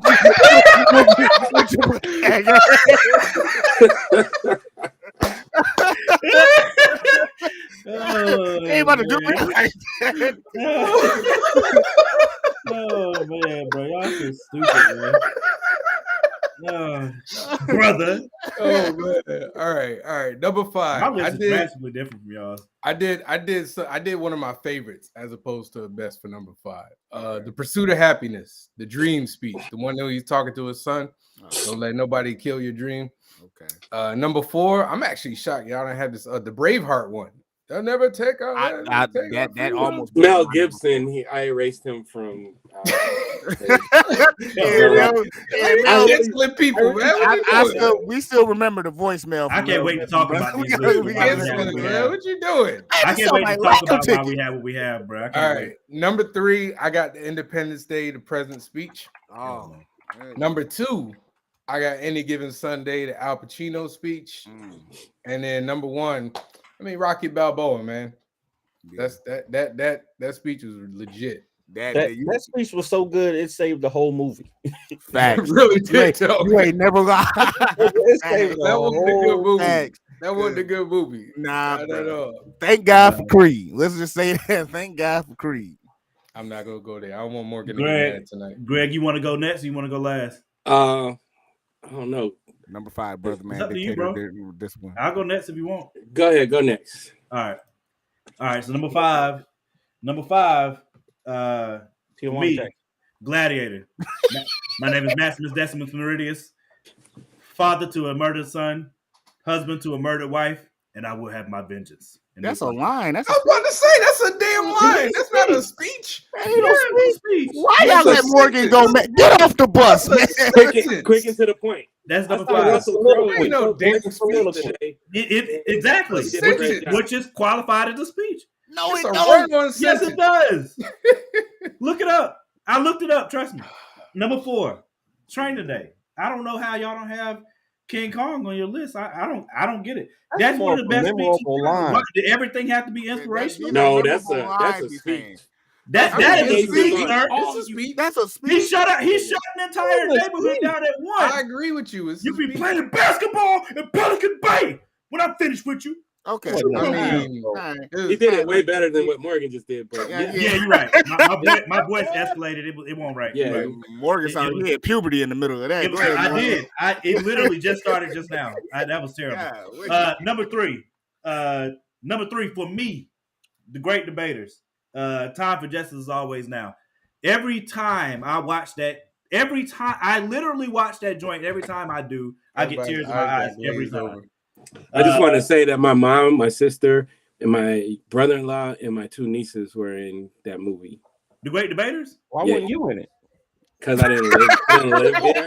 No, the funny thing is they took my brother to go to like an audition, and they were like, they saw my nieces, and they was like, we need somebody to play Denzel's daughters. So my nieces, and then my mom got picked up as an extra. My sister got picked up as an extra. My brother-in-law got picked up as a cop. And they just went past my brother. They was like, man, I was like duck goose out there. They said they just shot that movie off the strength. They were just like, hey, everybody show up. We gonna do not this nigga, man. We go to the back. You said you witnessed a few stabbings. Yeah, get him off the lot, please. Oh no, I wasn't there. They filmed it in Louisiana. Okay. All right, go ahead, man. Go ahead, Morgan. Number 2, Any Given Sunday. That intro speech is Al Pacino is a national treasure. That dude killed that speech. It was awesome. And if you're not ready to go tear heads off after that, I don't know what to tell you. And number one for me, A Few Good Men, bro. You want me on that wall. You need me on that wall. That conversation that he had in that movie, in that speech, is one that needs to be had. People are afraid of, just like he said. When he said we say things like duty, loyalty, and I forgot what the other thing was. He said we say it as a means of defense. You say it as a punchline. I said, ooh, drop the mic. that speech is fantastic, and everybody knows that line. You can't handle the truth. Everybody knows that line. So that's my number one. Greg. Oh, I thought I heard somebody screaming or something. All right. So I picked because I already knew I didn't want to have like the same stuff everybody else had. So I picked like stuff that like I really, really rocked with. So number five, I got the Morgan Freeman Parole hearing from Shawshank. Man, that's a good one. I went back and forth on that one. Yeah, that one hit me. Actually, I thought the other one was better though. Which one? The Get Busy Living, Get Busy Dying. Oh yeah. I just like I like what he was, how he broke down because they asked him, what would he say to his younger self? Like, would you rehabilitate? And he's like, I don't even know what that word means. Boy, that was good. Here for forever. You know what I'm saying? So that's five. I just want to preface this. I could make a top 5 of Pacino speeches. I could make top 5 of Denzel speeches. But number 4, I got the Scarface Say Goodbye to the Bad Guy speech because he really, really put them people in their place. It was really good. 3, I got Tupac and Juice, like when him and Q were in the at the locker, and he's like breaking it down where he's like, you called me crazy the other day, and I was tripping, but I really don't. I think I am crazy. But I think it was very powerful, especially for where I was living and being around stabbings and whatnot. Number 2, I got that's your life, man. For my top 2, I thought about like the most quoted, speeches ever, and so I got the Few Good Men, Jack Nicholson speech. That was brilliant. And then number 1, and it's only because of how it impacted me because I had never seen Denzel be evil before, and so that whole movie, I'm like, he's just playing with this dude, trying to show him how tough it is. He's not really a bad guy. You thought he was going to turn at the end? And then when he did the King Kong speech, and he was talking to them black people like they was garbage, and I was like, I'm telling you. I mean, besides the fact of how well he delivered it, but the delivery was fantastic. Very like when he started, I'll put cases on. I was like, that's raw. So that's like my number 1. Bro, at A&T, I used to literally walk the campus reciting that. I'm talking about from the time that he was telling Jake, hey, Jake, I need that money, Jake. I'm talking about from that time all the way through the whole thing. I could do it off memory, like all the way through, bro. Yeah, that speech is, again, we didn't say inspirational speeches. If we said speeches, that not being on your top 5 is crazy to me. Like that's one of the most memorable. I mean, I don't think it's better than the Balboa speech. To me, the Balboa speech is okay. Memorable, yes. Iconic. What's more iconic than King Kong ain't got ish on me besides you can't handle the truth? I can name a couple more that like somebody had put in the comments like he had some strong ones in Malcolm X too. Yeah, but those are hard. Those weren't his though. Like those were those were Malcolm X's speeches. Okay, fair. Not to mention it was only parts of them. Like because I went back to watch Malcolm X this weekend. The Plymouth Rock one, people would bring that up, I'm sure, but he didn't really get into the weeds as much as it. But I mean, you could do like soliloquies. Denzel has had some like Like you could do it. I can go Training Day alone. I can go. Me personally, as much as I love Training Day, I was a Training Day fanatic. But like, I can go fences when he was talking to his son, like the infamous joint. Like I can go that. Yes, sir. To me, I feel like that stands. I'm not gonna say stands more or even better. I can just say like, man, we got. But it was great though. It was great. Oh, Viola too. Now, Viola, when she was saying, "I've been giving everything. I gave you everything. I gave you my entire life." Yeah, that's only the second time in my life that I wanted to square up with Denzel. They acted that scene out so well. Hey, all man. Bro, when Denzel came home and he was fussing, he said, "I do everything I'm supposed to do. I get up there and I try to blast a hole into forever." Boy, when I tell you I squealed, bro, I was crying laughing. I said, I ain't never heard nobody say that. This dude said, "I'm trying to blast a hole into forever." I said, God Almighty, bro, what in the world? I would say though that I think the Pacino speech is more iconic than that one though. Which one? The Any Given Sunday. Is where I got it to what? It was they use that joint for every football thing, every sports thing, literally every time. Al Pacino delivered. Oh my God! My favorite Pacino speech is in A Devil's Advocate. Yeah, hey, I'm sorry, my Devil's Advocate on that bad, bro. That Devil's Advocate speech, dog. That's my favorite. Yeah, I had that one up at first. I had to put the interest one over it only like because you could really put in, like I said, there's because Pacino had multiple speeches in Scarface. Yeah. You got The Devil's Advocate. Right. Godfather. I mean, you could just go forever with him. Devil's Advocate is gonna be mine. If it wasn't if it wasn't inches, it would definitely be Devil's Advocate, especially when he and Kevin were in the sanctum. And his daughter was walking around or whatever, and he was just spitting in there, bro. Gone, dude. Oh, that boy had me thinking about my religion. I was like, what? I'm telling you, that speech. Why Danny looking mad? Why you looking mad, Danny? Danny ain't never seen Devil's Advocate. That's why. Too many demons in there. Seriously, you haven't seen Devil's Advocate, for real? Wait, seriously? Have you seen Devil's Advocate?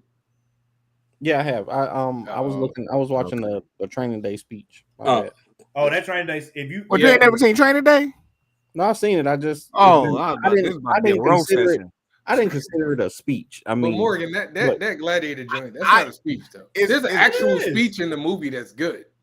Yeah, I mean, you could put you could put the speech in the beginning when he's talking. That's better than that one though. That's not a speech. It's a sentence. That you just said a line from a sentence. Yeah, that's like a couple sentences. You know what else I almost put on the Leo DiCaprio, that Wolf of Wall Street. Yes. Yeah.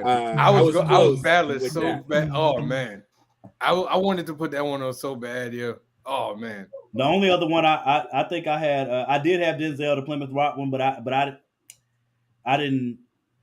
I think that's the only other one I had up there that I was considering, because the rest 300 speech is good. That's a good. I don't rock with Independence Day. Yeah, I don't rock with Independence Day like that. I watched it so many times and I was like, this does nothing for me.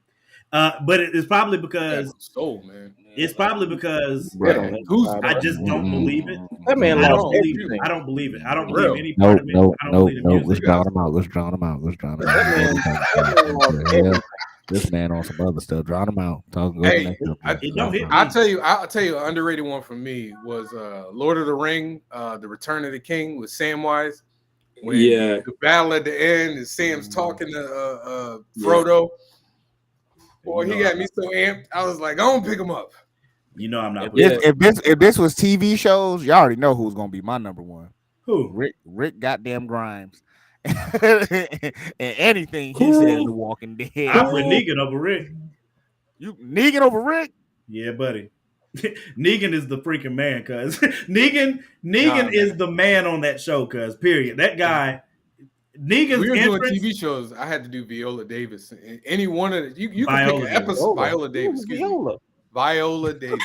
I thought he said a dish like Viola Davis. Like a food that you get the warm up meal. Jesus, and he don't. You want some Viola with your chicken? I know you heard me with them big ass soup cans. I know you're not talking trash. Be quiet. With them Radio Shack headphones you got on. Hey, but I can hear you with your Christmas gift. I know you wanted to return that Christmas gift bad as hell. Brother. No, I didn't. Them big ass headphones. Like, what the hell did they buy this for? Those are studio headphones, man. I got a big ass head. This is a podcast. That was good. You about to spit bars. That was good. That was Second good. of all, you said you about to drop an album. Second of all, these my gaming headset. Thank you very much. Nigga, this ain't a game. It is to me, brother, because I'm playing chess and y'all playing checkers. Okay. Hey, let them know, Kevin. I'm telling you. Denzel had multiple speeches in training. Samuel, okay. You know what? That's more Samuel Jackson. Sorry, man. I ain't gonna say we missed the ball on that, but there was some more from Pulp Fiction. Sam had a couple. He had the one in Deep Blue Sea. You could do the one in Avengers. And we got to get off this ship. You could do the one in Avengers where he was trying where he gave them the speech to try to bring them together because Coulson died. What about the I hope they burn in hell? Oh, I remember now. Yes, A Time to Kill. But that wasn't a speech. Yeah, that was good. That's not a speech, though. But that was a testimony. That was him going back and forth. Remember, if we gonna give him Time to Kill, then we got to give Which one? Yeah. Oh, Matthew McConaughey. I can't believe I forgot that one. Why they killing Danny? He had the cowboy hat on for 6 seconds. 6 seconds. And nobody acknowledged. Nobody noticed. That's just, man. That's he was about to start promoting the Black Rose, and he was like, "Yeah, they don't see me. They don't see me." That's all right. Hey, wait till we drop this song next week, though. Wait till I bring the Spurs out, though. If y'all want to know who else bring the Spurs out. Wait till we drop this song next week for the Kickstarter. You could have did Brad Pitt's joint in Troy. Yeah. You want to know who else had a dope speech though? That that wasn't a good speech for you. No, I agree with you. No, Morgan. Oh, it's Morgan. It's Morgan. Drown him out. Y'all want to know who else had a good speech though? Afro Avenger and Afro Avenger issue 11 that's dropping Saturday, April 22nd. He has a dope speech on page 13. I'm telling you, man, I'm just keeping it a buck with everybody. Just Afro Avenger, April 22nd, top speech. Oh man, if we're gonna do that, then when Lumberjack Sport drop, Jazz's we know Lumberjack's got a speech. Lumberjack's father about to drown all that out. I promise you that. I'm just saying. Lumberjacks be like on page 1, and I'm black, y'all.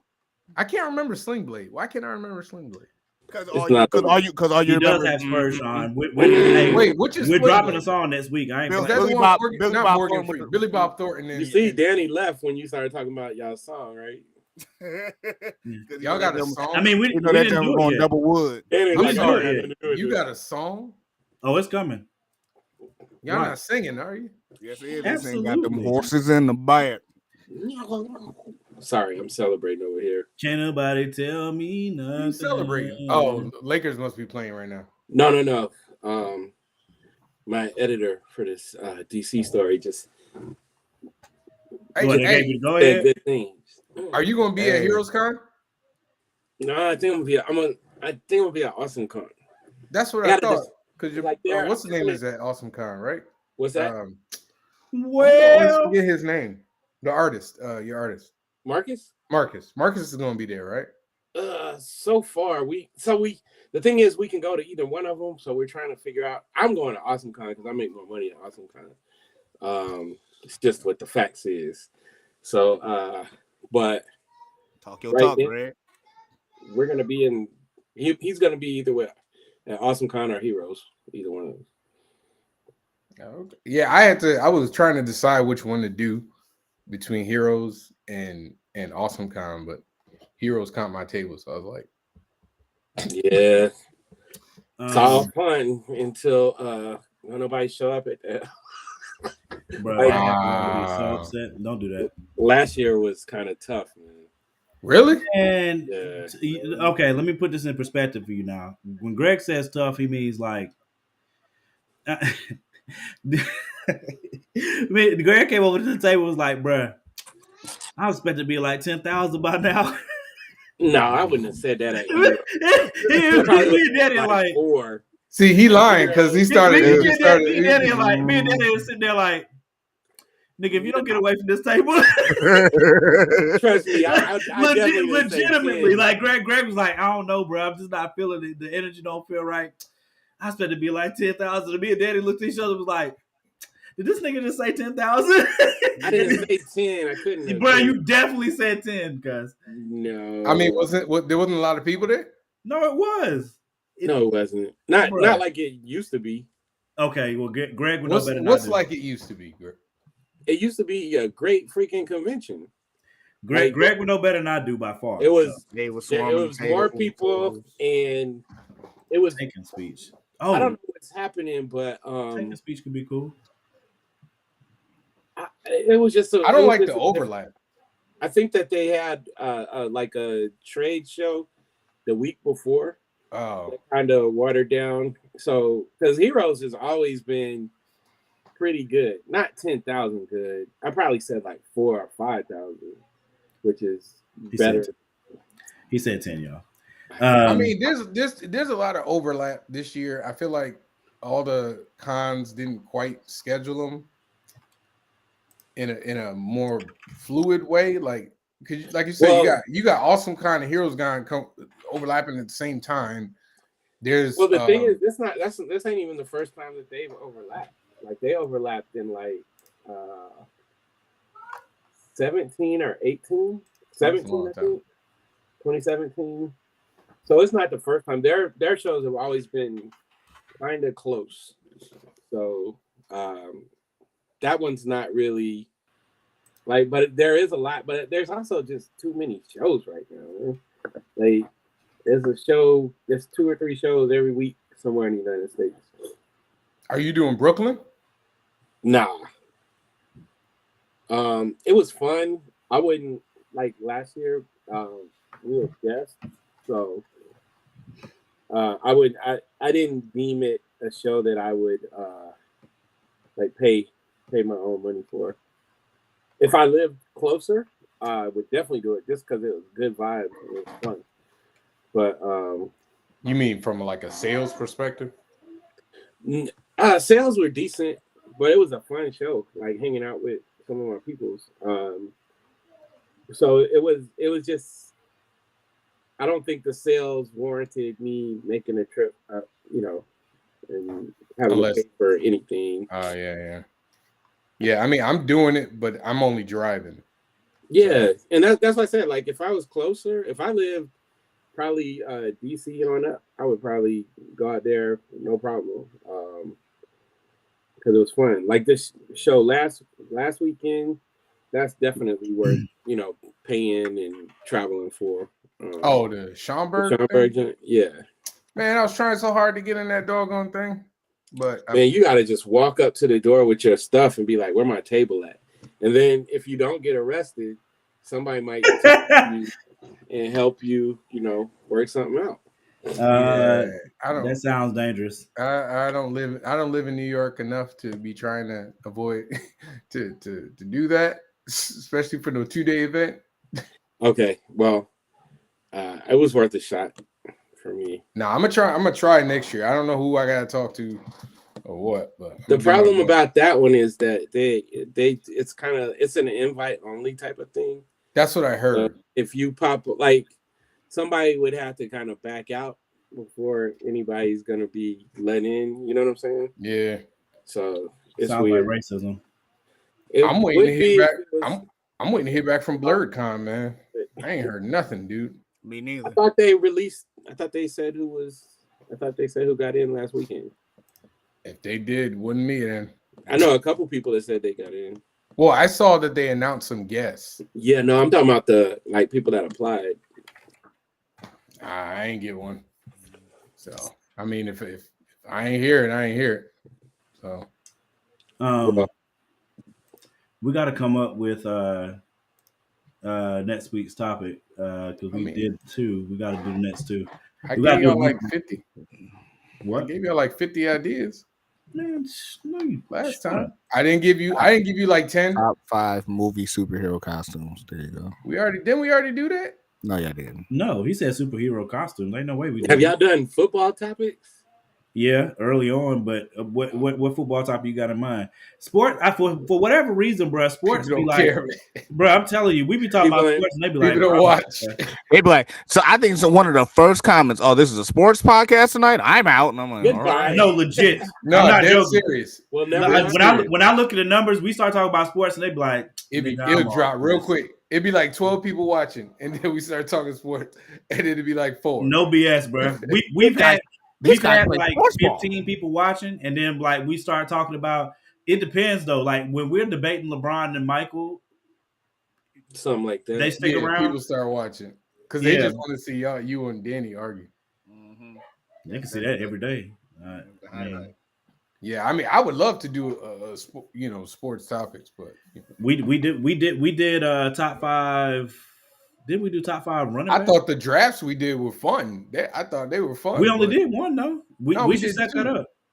We did 2 drafts. What was the other draft? We did the basketball and then we did the football. What happened when y'all did the basketball one? We didn't know you wanted it. Man, you did not win. You were supposed to say you smoked us, Greg. But why would I say that? But you didn't say that. But you didn't though. Like I mean, y'all put the vote up. I clicked.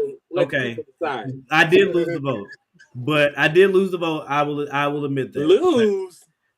Shut up. This man got Jordan immediately. Yeah, I mean, you're gonna win because Danny, for some reason, decided that he was gonna pick LeBron James first. We all knew that was gonna happen. Just to avoid. We all knew that was gonna happen. Just to avoid the argument. We could do. I mean, we could bite the bullet. We could do another draft now. No, I was just asking. See what y'all did. Have y'all done like best R&B groups? Like I don't know. We did that. Y'all did that? No, I don't think we did best. I know y'all did. I don't think I did groups. Singers, like y'all did singers. Yeah, I had to look up. I don't know if we did best R&B groups. Oh shoot, I need to be on that one. All time best R&B groups. No, we did it from 30 years. Groups? I'm willing to do that. I don't think we did groups though. I don't think we did. A lot of research right there though, bro. I mean, it's not R&B. That's easy. Not with me. It's this. I got my top 3 locked. As long as TLC. All right. In the top 5 all time. Don't do this, man. You talking about the Jacksons, the Temptations? You talking about all time?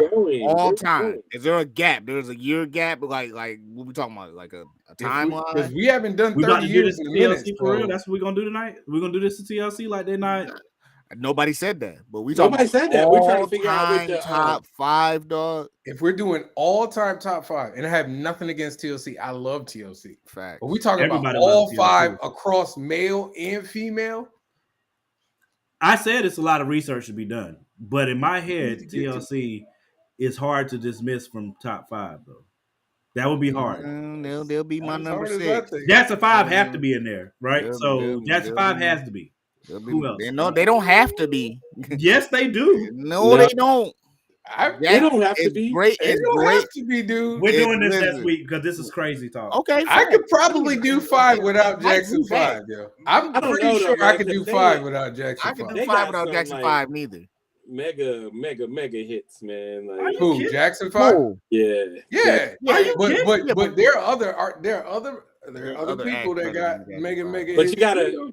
We also got to think like impact. Like, that's what I'm saying. Ain't no way. Fine. That's like fine. that. They're the first boy the Temptations should be on everybody's list, right? This is next week, bro. If the Temptations aren't in the list, then the list isn't valid. I can make a very good case that I would put New Edition over Jackson 5.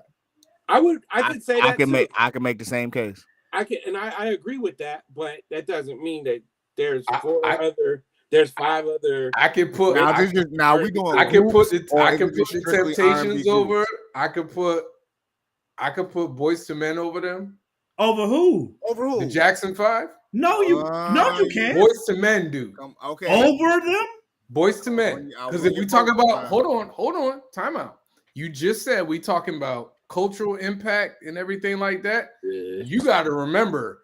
Boyz II Men was like a nuclear bomb to the music. Yeah. They had a strong run in the 90s. They had a huge run. I agree. 2.5 solid albums. I agree, but you can't. Crazy. They had. Excuse me. Nathan Michael Sean Wanye is a great album, sir.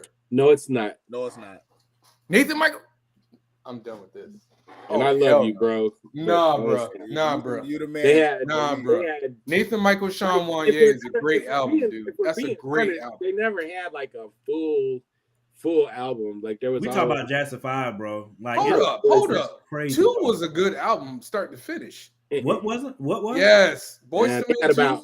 They had about 4 bangers, and then a lot. What are you talking about? 2. Dude, you are crazy. You are insane. See, we gotta do this. I am insane, but you are. You definitely are. Please, like the same two guests back. People and everybody, goddamn. Hey, it's in there. It's locked in. I'm telling you, this got to be the topic now because once. So TLC, I could go with y'all on, but Jackson 5, we're challenging Jackson 5 in the top 5. Like that's. I didn't say that. No, whoa. That's not what I said. Okay, go ahead. I said there's some arts I could put above them. I didn't say that they wouldn't be in the top 5. Listen, Jackson 5 is one of the most impactful groups of all time in music. Are we?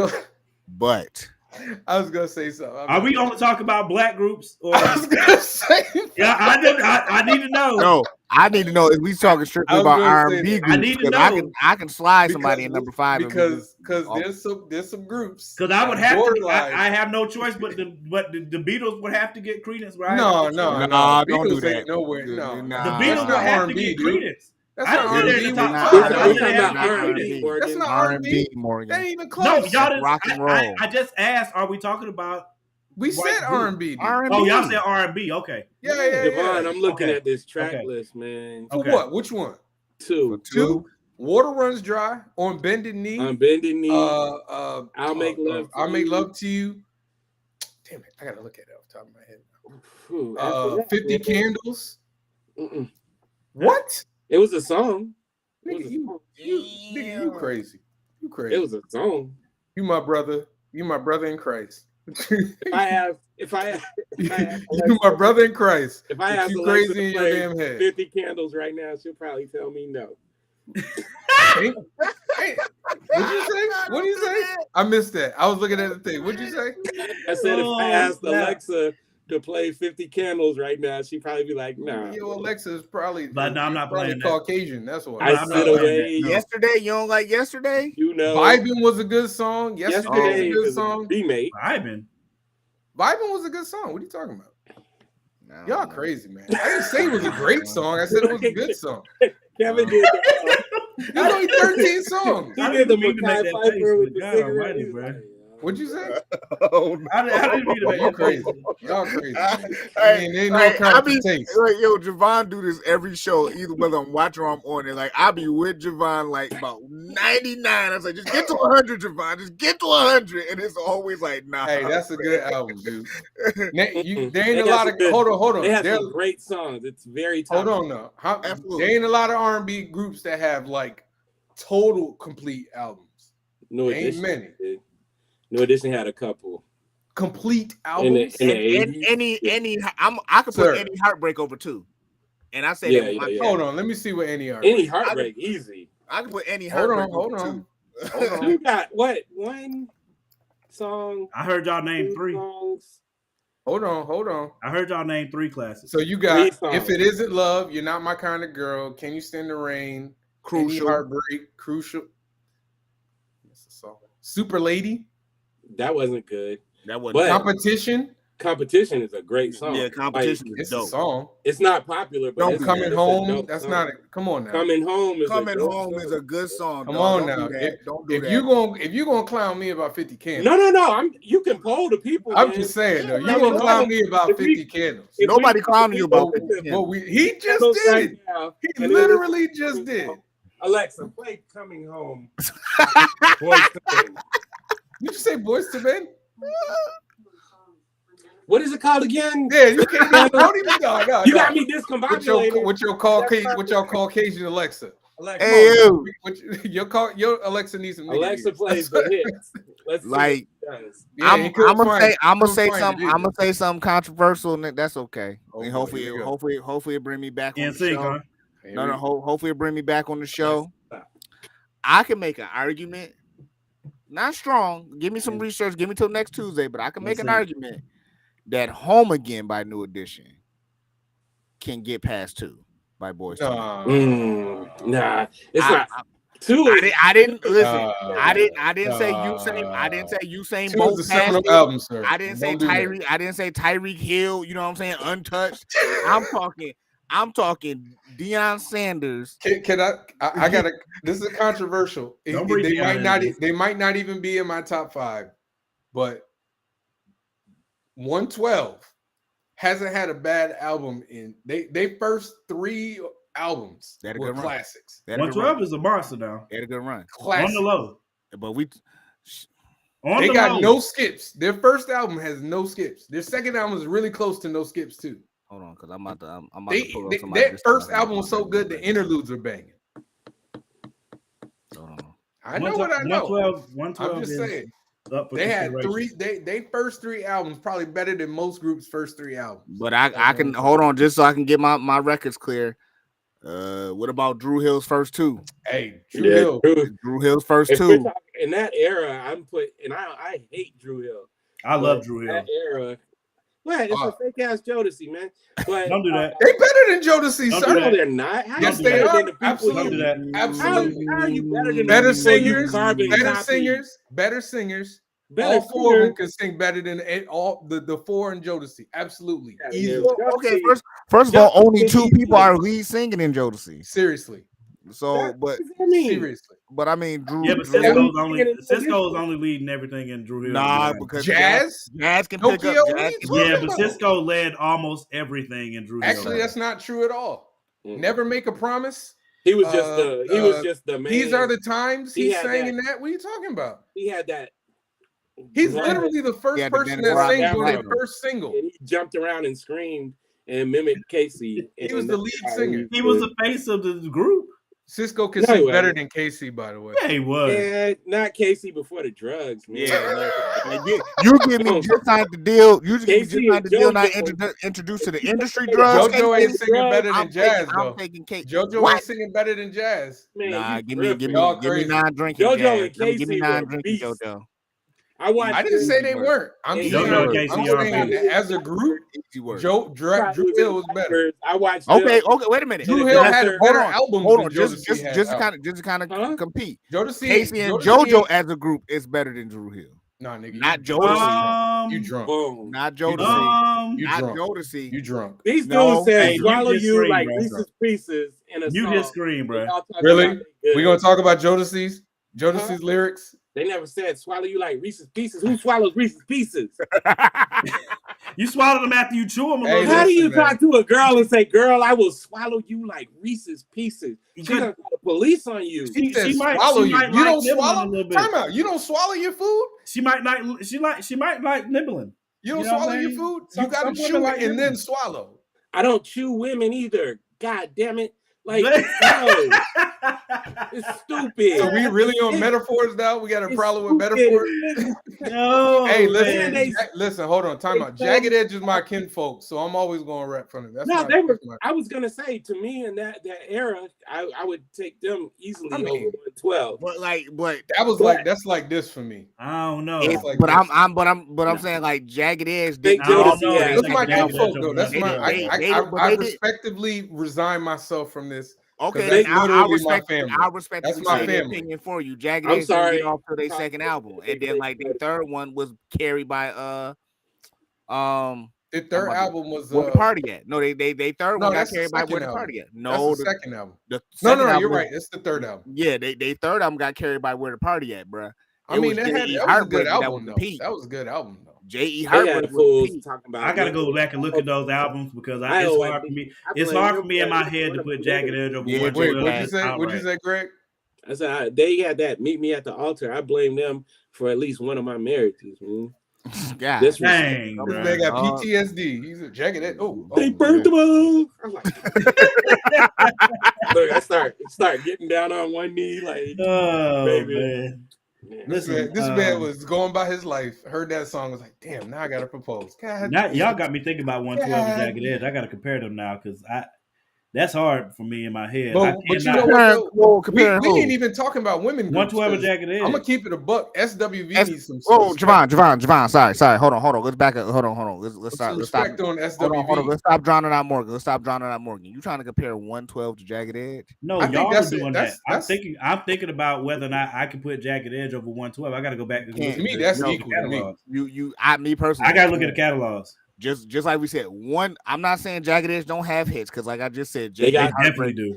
They got good albums though. J.E. Heartbreak is a banger, but just like we all 112 got bangers, man. 112. That's what I'm saying. 112. To me, they both got bangers. That's why they neck and neck to me, man. Jay said Tony.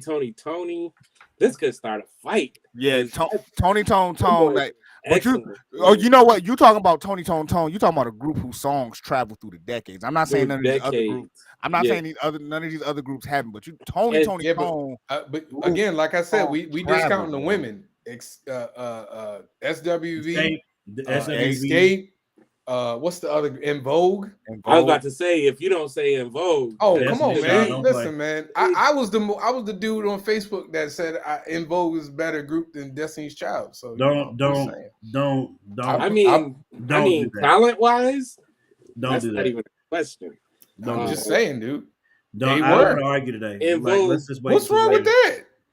Everybody on that group can sing at a high level. And Cindy winked at me at a concert when I was 16. All right, so this don't. I got proof. This doesn't even count now. I was gonna get on stage, man, but I can't. All right, y'all. I gotta head out. I'm glad. Well, we can't take you. I mean, your opinion is completely biased on this now. So. Oh yeah, okay. No. But En Vogue, like if you put them on a stage, and if you're gonna say Destiny's Child, which group against any other female group, they will. That's a good point, Kevin. That is a good point. That's a good point, Kevin. I prefer version point one. The first version. Which version? Because I think the first version. Those are the ones who had the bangers. Like those ones who had all the bangers. The original group had Changing Faces. Yeah, they only had like two songs. They had like 2 songs. And the original group did. Say Brownstone. I would agree that the original group probably has more hits. The background. Who had? I don't know, bro. It depends on what type of hits you're talking about because. Destiny's Child and Kelly do have hits now. They got hits. Yeah, they got hits. They do got hits. They crossed over more than En Vogue did. Facts. Nah, I don't know. En Vogue. Oh yeah, way more. En Vogue it's not close. Hold on. Destiny's Child had that Survivor joint. Travel. That's not close. Survivor is not close. When they dropped Survivor, dude, like all that drama helped them cross over. And Soldier. I was about to say Soldier. Yeah. I'm just saying, En Vogue was getting played on every station except the country station. Bootylicious. To the level that Destiny's Child was. No, you gotta think the only song that still travel with En Vogue is "Hold On." That song from no. Come on, Devon. I'm talking about travel. I'm talking about travel through the giving them something that giving them something. That travels more than "Hold On." That travels just as much, bro. Yeah, but Destiny's Child has more though. They have more. Child got more. They got more radio plays. They have more than a lot. Cater to you. More what? Hits? Cater to you. I Cater to You, Soldier, Bootylicious. I don't even really like. What's the joint y'all were just saying? Can you pay my bills? Before I said Soldier. So check this out. But which one we doing though? Quick Google search. Destiny's Child has sold 17.5 million albums in the United States and 60 million worldwide. And then En Vogue, I'm telling y'all, they're beasts. Oh no, they beasts. Yeah, we agree with that. We're all on the same page with that. I just said Destiny. En Vogue has sold 20 million records worldwide. Yeah, but that's understandable. Yeah. Well, I mean, weren't they out longer though? Well, no, they're Destiny. Never gonna get it. It's like, yeah. They've been out. They were out before Destiny's Child. You got never gonna get it. You got never gonna get it. I mean, I'm talking about 10, 15 years. They was out. They was out when they was rocking shoulder pads, man. That's what I'm saying. Like, Beyonce did Apollo. Beyonce was what 14 when they did Apollo. Destiny's Child didn't drop until what 97. 97. Because you know nerd history. Their first introduction was officially going to be on 50 Cent Power of a Dollar until he got shot. That was going to be their original introduction on the song Thug and Love. Google it. I'm telling you, until 50 got shot and they had to drop 50, and then they just pushed Destiny's Child to do more solo work. Look it up, Javon. I'm telling you. I'm not arguing with you. I just never heard of it. You making the face. I never heard of it before. You making the face. I'm not Danny. You making the face. I did my research. You making the face. Sir, I would not argue with you on this. I've never heard of it, but I would not argue with you. I don't know.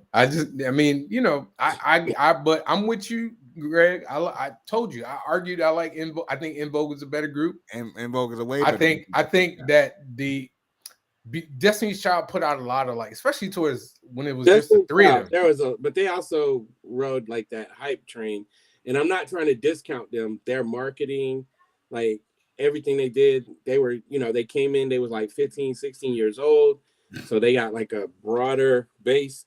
So I'm not saying they're garbage. I feel like Beyonce's had like a way better career without them. Every lead singer in some groups do. I mean, it's Beyonce, so not everybody. I feel you though. It's Beyonce, so yeah. But again, I said this before, and I know you don't like it, but the whole group, in my opinion, was to push Beyonce.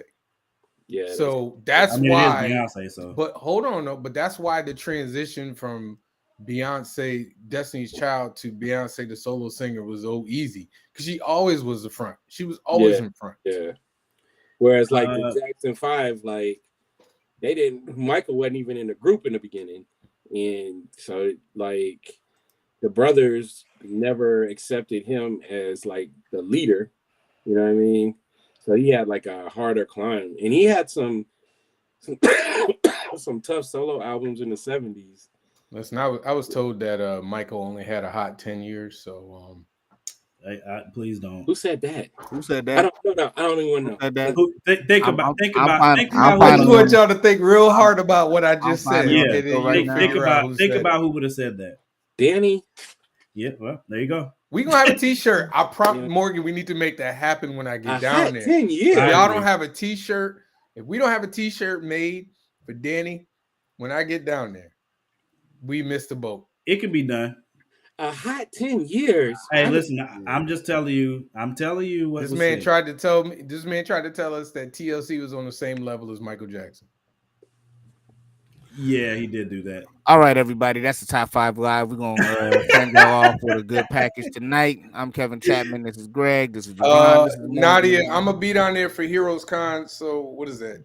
June. I'll be there for. I gotta buy my doggone ticket, man. Yeah. All right. So that's definitely. I need to go drink. Like this. A hot 10. How you think we felt, man? Just spaced out. Like how you think we felt? There's a whole episode on this show. Go back and watch that episode, and you'll see all of us say. That might have been one of our biggest arguments. And he justified it too. He justified it on multiple shows that we've gone back to it because he said that he didn't actually say that, and we talked about it again. But it happened. Scarecrow from the Wiz had a hot 10 years. The man, who walked on the sidewalk and it lit. We didn't do our verses though. And that man, we haven't done this. The man who went from black to Puerto Rican only had a hot 10 years. We can do that verse. We got to do the verses. It was Beyonce versus Whitney. It was Beyonce versus Whitney. No, it was Beyonce. Thriller had a hot 10 years. Yes. I'm sorry. Yes. That freaking album had a hot 10 years. We told him that. We have explained it to him on more than one occasion. Thriller and Bad carried Michael Jackson for off the wall. We told him that. I was there. We told him that. And that's not even counting the Jackson 5. It's not even counting the Jackson 5. Like it's not even. We started at the Jackson 5 and then went up from there, and he still was like, we had people who were there to tell him this. And his argument was that he had a 10-year stretch where literally nobody could touch him, but TLC was competing with him for album sales. I'm just telling you were joking. I'm not joking, bro. I wish you were joking. If anybody ever got close to touching him, it was Prince. Lionel Richie had a really strong couple of albums in the 80s. I'm just telling you what the man said. That was kind of, messing with Michael, but like. Hey Nadia, I just like telling people who ain't never heard of it before and seeing their reaction. Yeah, I'm gonna have to drink and do drugs, bro. What is going on with that? I worked hard today, man. I don't deserve this. I'm sorry we did that to you, man. We thought you knew, man. We thought you. I made. That sounds like something that if I did know it, I probably would like wipe it from my brain. Because I be trying to like keep good stuff in my head. That's legitimate. Hold on. The the funniest part of his argument is he always talks about how like in the 2000s he wasn't selling as many records, and every time we'd be like, "Yo, everybody wasn't selling as many records as the 2000s." As soon as the digital stuff came in, it was dying. You know, I tried to explain it to him, and he was like, "Well, if you're Michael and you're all the way up here, nobody should be even close to you." And what do you mean close? Like in physical proximity? Like what do you think is close? What he meant when he was explaining it, and I want Danny to explain it to you himself. But I wish he didn't get off that. I want Danny to explain it to you himself. But what he meant, in fairness, was he was saying when you look up the record sales, Michael Jackson had 10 years that nobody could touch him for record sales or anything like that. After that, TLC was very close to him on record sales and stuff like that. He wasn't trying to say that they were the icon that Michael Jackson was, but when it comes to sales, TLC was close. That's what he was. That was part of his point. And Morgan, you see all our faces right now. I'm telling you what the man said, bro. If that's what he said, then that like I don't understand.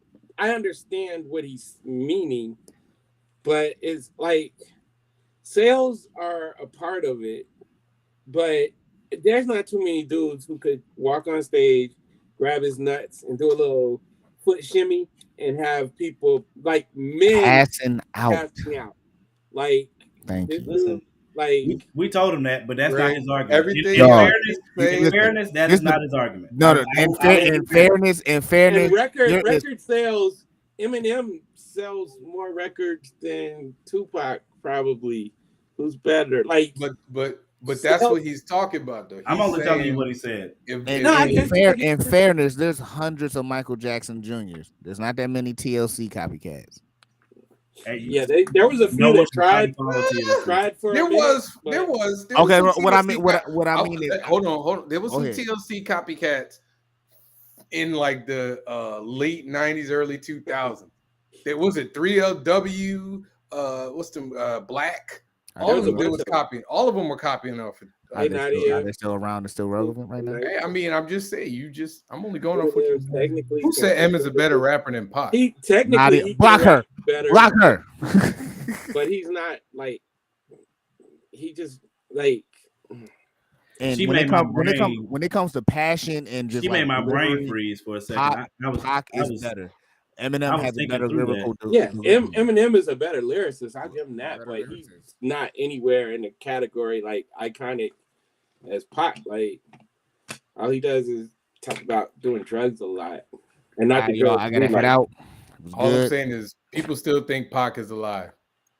That's when you talk about iconicism. Like I think if something happened to him. That's definitely our topic next week. I fully expect. Which one? Because we talked about No, we're gonna do top 5 R&B groups. I definitely expect Greg and male Kevin and female. back. Male and female. I definitely expect Greg and Kevin back, and we got to pick whatever's gonna be the week after that. I think the versus battle thing went away because it's just not. You shouldn't do it. It's not. Why? I mean, you lose. You're gonna be mad when you lose. Okay. What was the versus like? It was back. I don't even remember who we had. I remember it was back when we were talking about who's the most iconic singer or mute. No. What was it? Iconic female singer, and it was he picked. We did our top 5. Beyonce, Whitney, and Janet. Yeah, and I had Janet, and he had Beyonce, and Danny had Whitney, and we were saying we would do a versus best 15 versus best 15 versus best 15. It's not a good idea. Who was it again? Beyonce, Whitney, and Janet. Yeah. I still think Janet got better songs, better hits than Beyonce. Whitney got some monsters too, but Janet might have more. I keep trying to tell them. You don't want to listen to me, man. I would take Mary J and wax everybody though. Oh heck! Oh no, man! No. Where's my button to Oh my god, man! Man, where's my button to click this off? You must be joking. Are you serious? You think Mary don't have 15 bangers? Better than Janet's bangers? Beyonce? Beyonce. I'm not Beyonce. Oh God, I don't want to get shot or stabbed or anything. Don't do it. Beyonce. Be careful. Beyonce's all right. Be careful. The Bayhive. I hear people, they say certain songs and they act like it's like the Holy Grail, and I'm like, that's how I be feeling. The song's not good. She got some dope stuff though. I didn't say all that. But like Janet, Whitney, and I'm telling you, if you don't think Mary got 15, oh no. Mary was in my top. Mary was in my top 5, but she ain't got not than Janet though. It just depends on who listening, man. Because like if you really, well, I mean, obviously the audience is gonna make. But if they did a versus, if the 4 of them did a versus right now, well, maybe not right now. Whitney, it depends on, huh? I'll be like, Whitney, where you come from? I was hiding. I love her as a performer. Hold on. I love her as a performer, but her stuff after B-Day is mad with Fuse. Hey, listen, man. I am not the target audience for Beyonce. I've never been the target audience for Beyonce. She got some good stuff. She got some really good songs from here and there. She does like that trap stuff. I don't like trap music, but I like when Beyonce does trap stuff. The most recent song I liked from Beyonce was probably that Let Me Sit This Song. That's my favorite song that she's done recently. I don't even think I heard.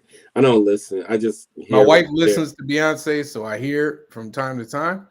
But Morgan, Janet, I know. What's your top 5 Beyonce songs, Morgan? Didn't we do that? Tell them off. We did that though, didn't we? Yeah, I can't do this. My brain. Tell them off. I can tell you mine. What's your top? Yeah, that's a good question. What's your top 5? My brain Beyonce is frozen, songs. I like EXO. EXO. I like EXO. My wife likes EXO. I like Why Don't You Love Me? Solange wrote that. I don't even remember that one. Yeah, it goes hard. Crazy in Love. Okay. I did. Yeah, I remember because I got my top 5 Janet songs right here. I don't even know if I did it. If I did that. Yeah, we did because I got I like Drunk in Love. Yes, sir. That's okay. Wow. I had Control off and Black Parade. I like Black Parade. Yes, sir. I don't know what that song is. Yes, sir.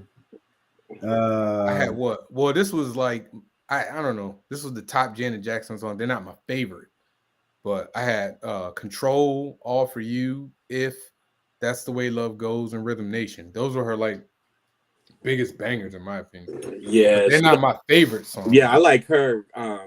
That's the Way Love Goes. I just wanna touch you. Love Will Never Do Without You. Yep. Love Will Never Do. Favorite Janet Jackson song. No, my favorite is If. I love If, dude. That's my bang. That's my favorite song. My favorite Beyonce is like Love on Top is one of them. I have to think about whether or not that's my favorite all together, but it's one of them.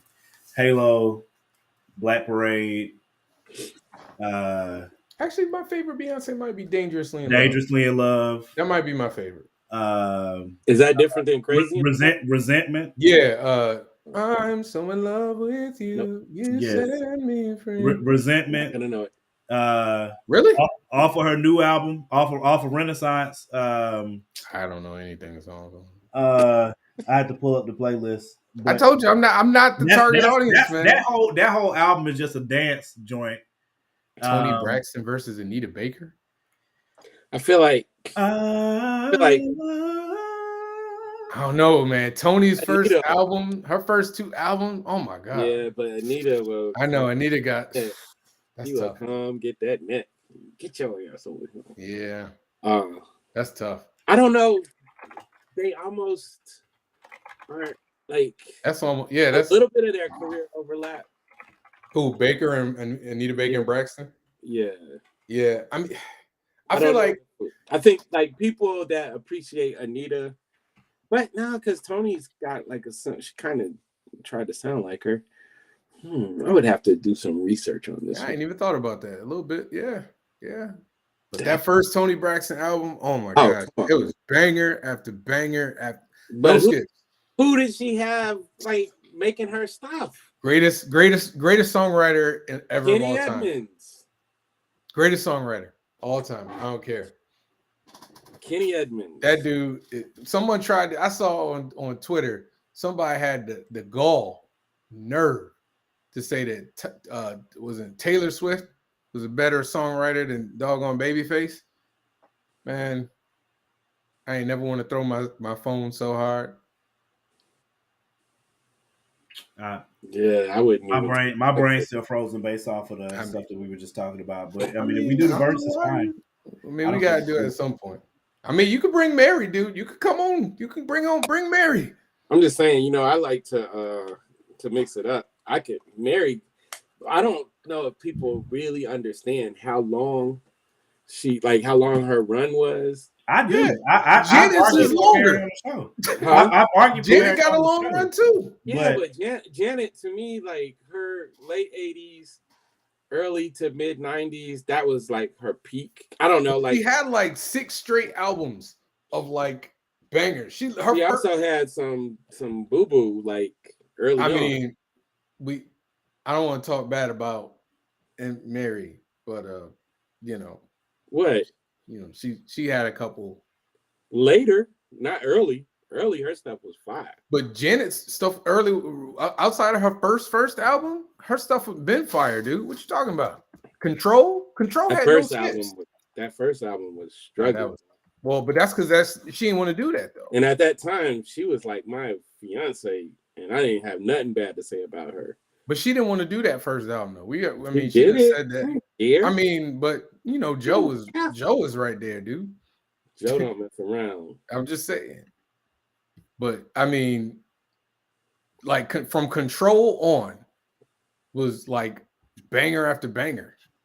Yeah, I think Control, Rhythm Nation, Janet, Velvet Rope, All For You. I mean, to me, like Velvet Rope was dope. And Janet was banging too. All For You and the other stuff was like, oh, you crazy. Janet had That's the Way Love Goes. If again, Because of Love. Perkins style of music stuff that they was doing, I wasn't really a big fan. Nah, man. That Janet album had nine bangers. Which one? Janet. That's the Way Love Goes. Again, Because of Love. Yeah, I think we got mixed up because I was saying after Rope, to me, like none of that music was just. She had like spots, but none of it was. All For You was All For You had some good songs on it. Someone to Call My Love. What? Someone to Call My Lover. Did I say it wrong?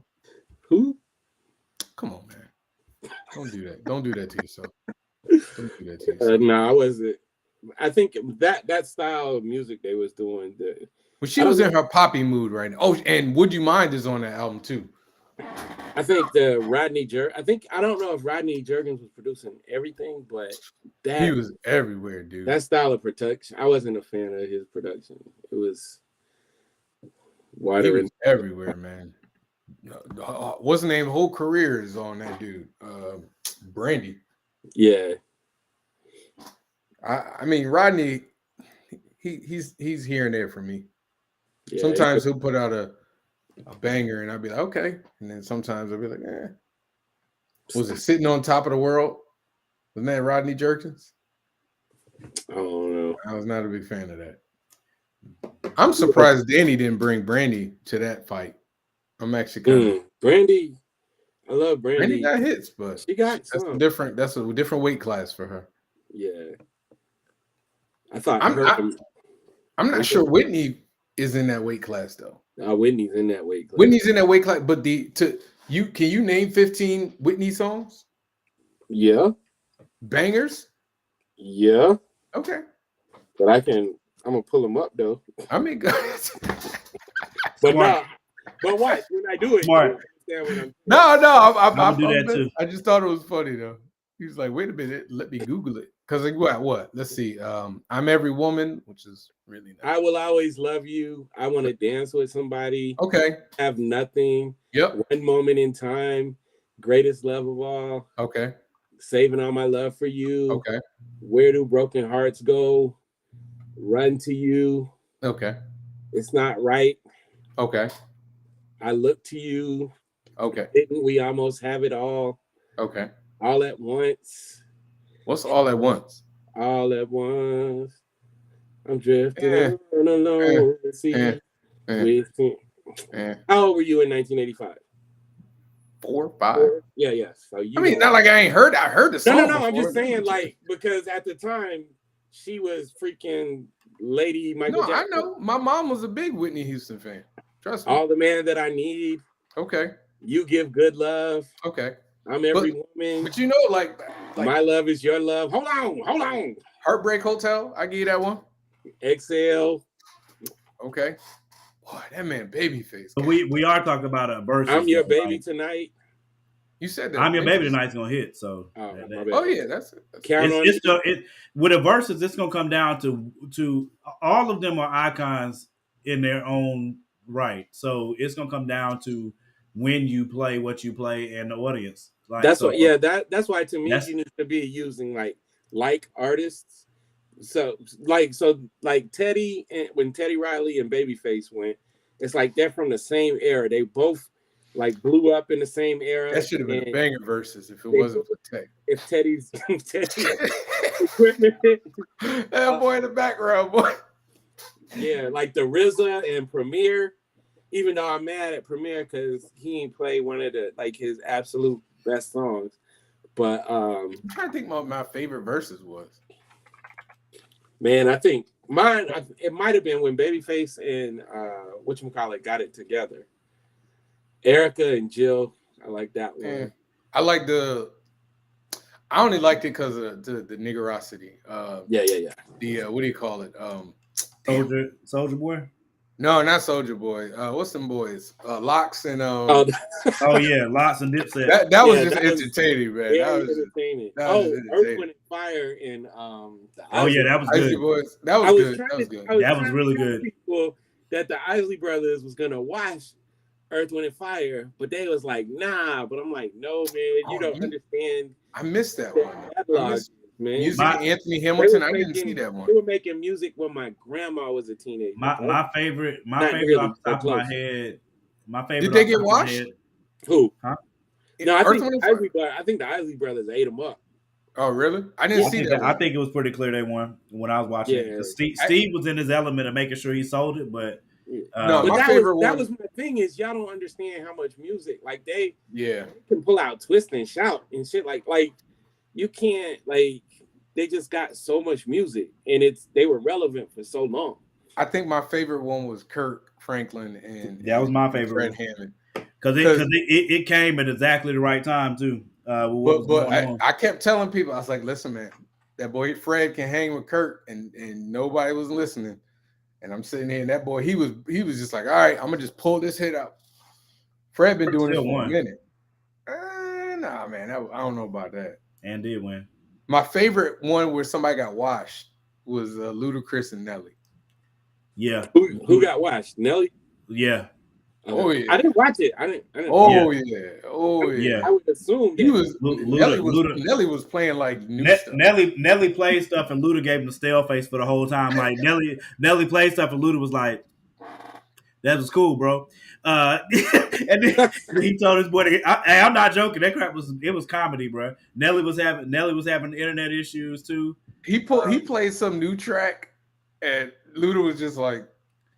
I'm telling you, Luda. If you don't go do anything else, I know you can YouTube just Luda's facial expressions alone. His facial expression when he plays stuff, he was just like. The SWV Escape one was good. I like that one, even though I feel like Brandy and Monica.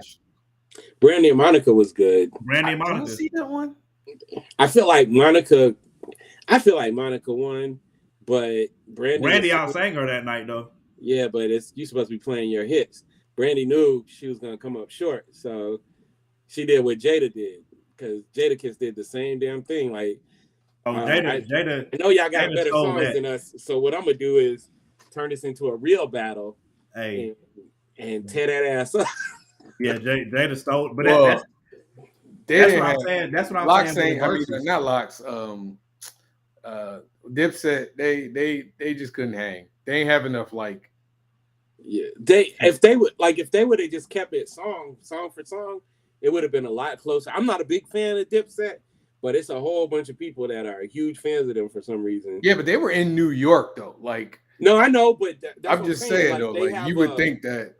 Yeah, they do, but I'm saying Dipset, they act like, talk to them, they act like it's a move. It was a movement or something. I'm like, them dudes was mediocre rappers, but like they had songs, they had anthems, like all of that. So lyrically, I'll take the Lox every day just because of Jada and Styles P. But song for song, it's a little bit different. Yeah, I mean, Lox is. That was Dipset definitely had hits, but the Lox, they stole it like yeah, because he turned it into they stole it because Jada turned it into a real battle. No, that wasn't Jada though. Jada didn't do that. Jada didn't start it though. Like they was trying to make it a battle. Dipset was trying to make it a battle, and Lox was like, "All right, if you want to do that, take the muzzle off."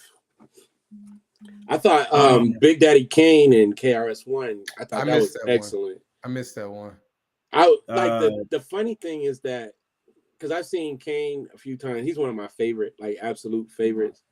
And the fact that he was able, like, because he rhymes, like a lot of his songs is like fast. He was up there dancing and spitting like so clear, and then KRS-One was like breathing heavy and needing crowd participation. But people still came out feeling like KRS-One, but that's because he's a bully. I don't know if you ever seen him live. He's a straight bully when you put a mic in his he just like his energy, and he's already like 6'4", like his energy, he just like it's tough. When they did when Timbaland and Swiss went back and forth, I don't know how anybody thought. I feel like Timbaland went easy on him. Yeah, like it's hard, man. I wasn't a huge fan of his sped up symbol. I love Timbaland, but he's like, he's one of the best ever, man. I feel like Timbaland. I feel like Tim. I didn't think that was gonna be a competition, bro. I still don't think it was. Nah. I think Tim went easy on him. But they started the thing together, so they probably were doing it more like right. Fun and don't beat my ass in here today. Yeah, because there's nothing. Tim could have came with some fire. Yeah, and he held back. There's not many. I can't think of because I think we talked about it before. I can't think of many producers, period, that want a versus with Timbaland. There ain't none, in my opinion. I can't think of anybody that wants that smoke. Kanye, maybe. Nah. Nope. Don't do that. JD. Don't do that. Jermaine Dupri. Okay. Close. Yeah, okay. JD, bro. Okay. If you give JD credence, there ain't no way you're not gonna give Kanye credence. That's crazy. Huh? No, if you're talking about if you're talking about like dude, JD is like no, I'm not talking about JD. I'm talking about Kanye. Like I think Tim has, because you got to understand that some of the stuff that like Tim can go so many other places that Kanye can't, because Tim be doing beats for like, what's her name? What's the chick who did My Heart Will Go On for Celine Dion? Yeah, Tim be doing beats for Celine Dion. Like, I mean, Kanye can do that too, though, man. Yeah, but don't do that. I don't know, man. I think Tim, the width and breadth of Tim's catalog is way bigger and better than Kanye's, in my opinion. Once again, this is my opinion. I take JD over both of them. Oh no, I disagree with both. If you say, "Oh no," there's no way. It's like I'm wondering, do you understand? Like, I understand. There's no way. Again, that's kinfolk. It's like I understand. But you put him over Kanye and Timberland. No chance. Who? JD? JD? Do you know how many bangers? JD got bangers though. I'm not saying he doesn't have bangers, but don't act like with all the artists that he's worked with. Do you know how many bangers he had? Are we saying Kanye does not? Are you Kanye has serious? a lot, but when you break it down and start listening to the music, so you can have bangers, but it don't mean your music is better. But it's a versus. Okay, right? But his point is He could go once again. He could go places like this dude can pull out Mariah Carey. In a versus battle, do you want to do that? Is that a good idea? If you're like, what? That's where it depends on like what are we talking?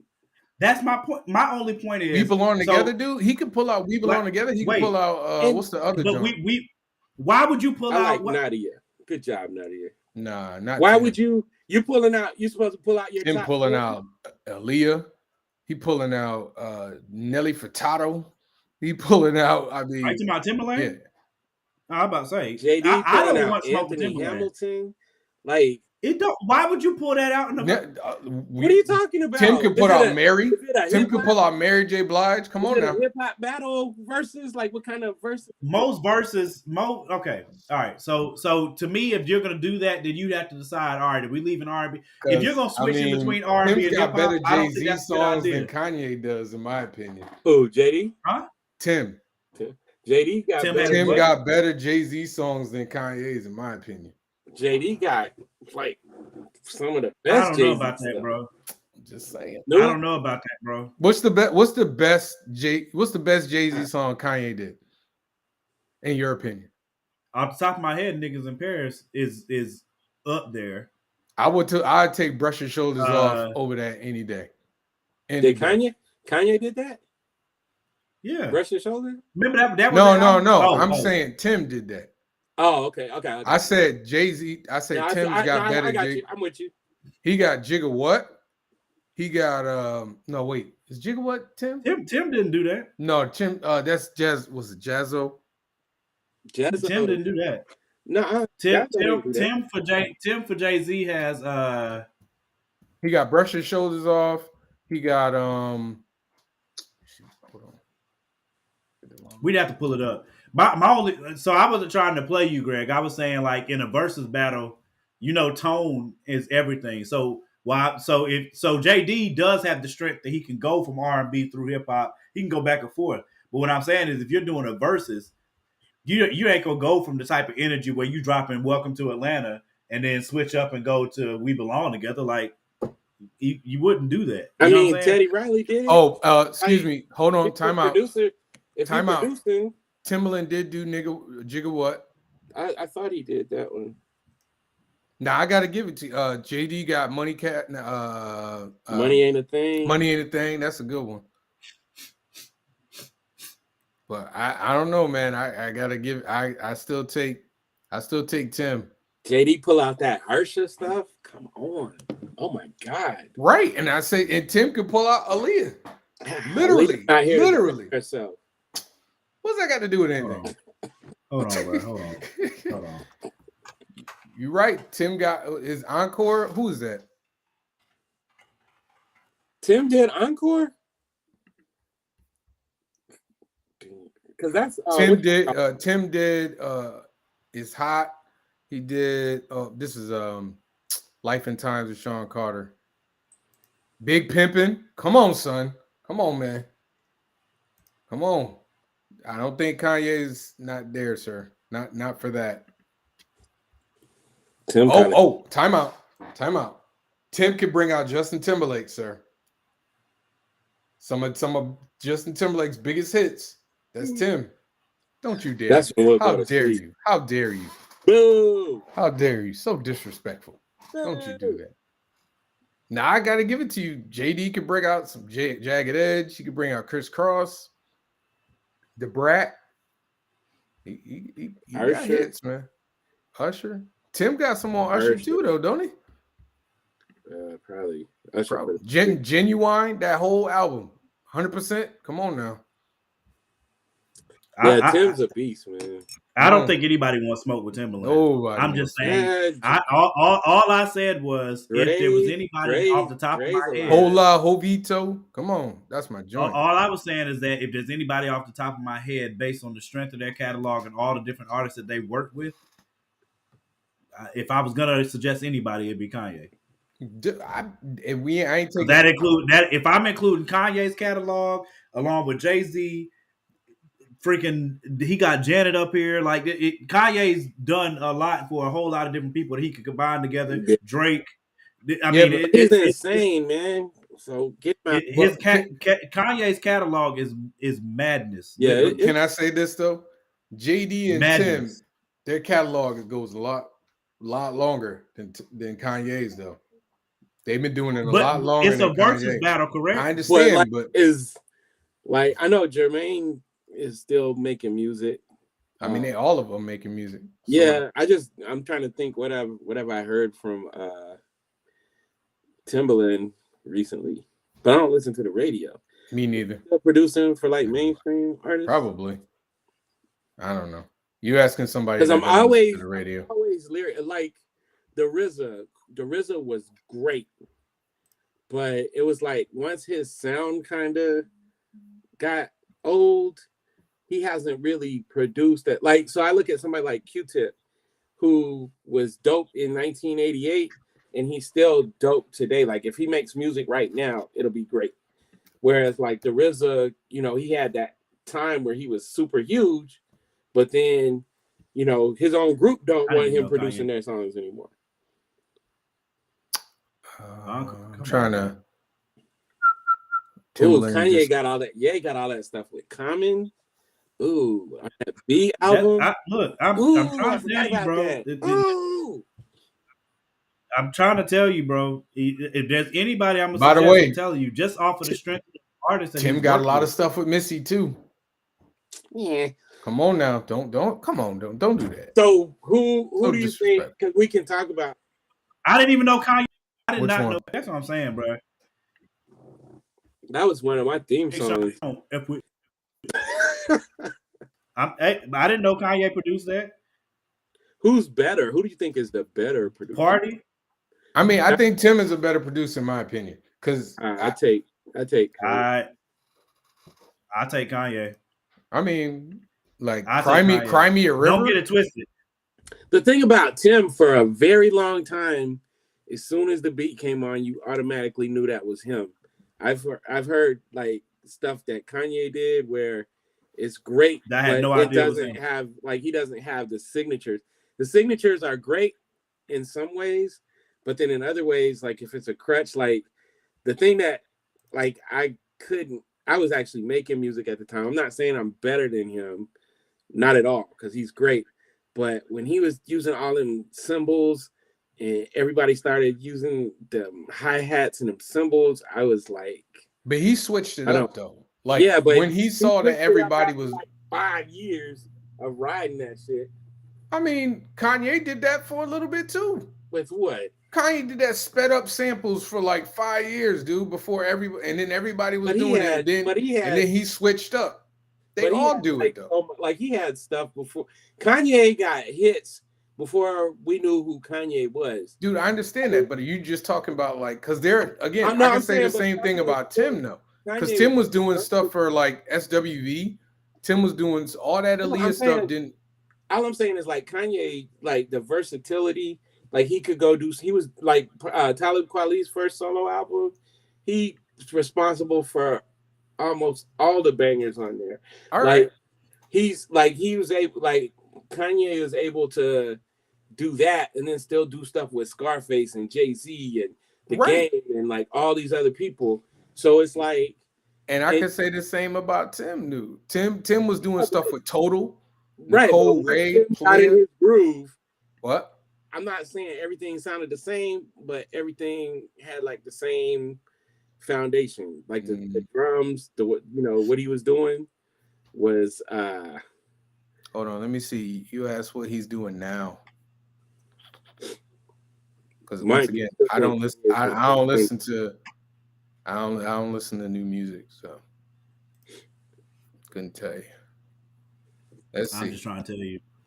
So it looks like Tim has kind of moved to like other aspects. Like he got probably executive 2018 Ski Mask, the Slump God. I don't know who that is. I don't know. No clue. Brad Paisley. That's Sam Smith. That's what I'm saying. Like he kind of, it looks like he's moved. No, Rihanna. He's done Rihanna, Yo Gotti, Tweet. I mean, you didn't have to say it with so much disdain, though, that whoever that group was, you said it. I mean, I don't know who they are. Yeah, but you didn't have to say it like that, bro. Who is T Grizzly? He's that dude. One of my basketball players was telling me about him. Yeah, I've heard about him. He did a lot of songs on his album. See, that means he ain't really moving the needle no more. I mean, he's doing Miss ASAP Ferg, Chance the Rapper. I mean, I don't know. Meg Thee Stallion, he got a track with her. Tiana Taylor. I don't know who Burna Boy is. I'm so old. Burna Boy now. I can rap with him. J. Cole, Justine Skye, Jack Harlow. I mean, oh yeah. Yeah, I would like I'm still in 2000. If I had to choose 3 and below my album out of those guys, then I would take Kanye. I've been said that. It'd be Tim. Man, I've been said that. We'll be booing your album, man. Please. Ooh. Ain't nobody booing Suit and Tie. Was it the gin?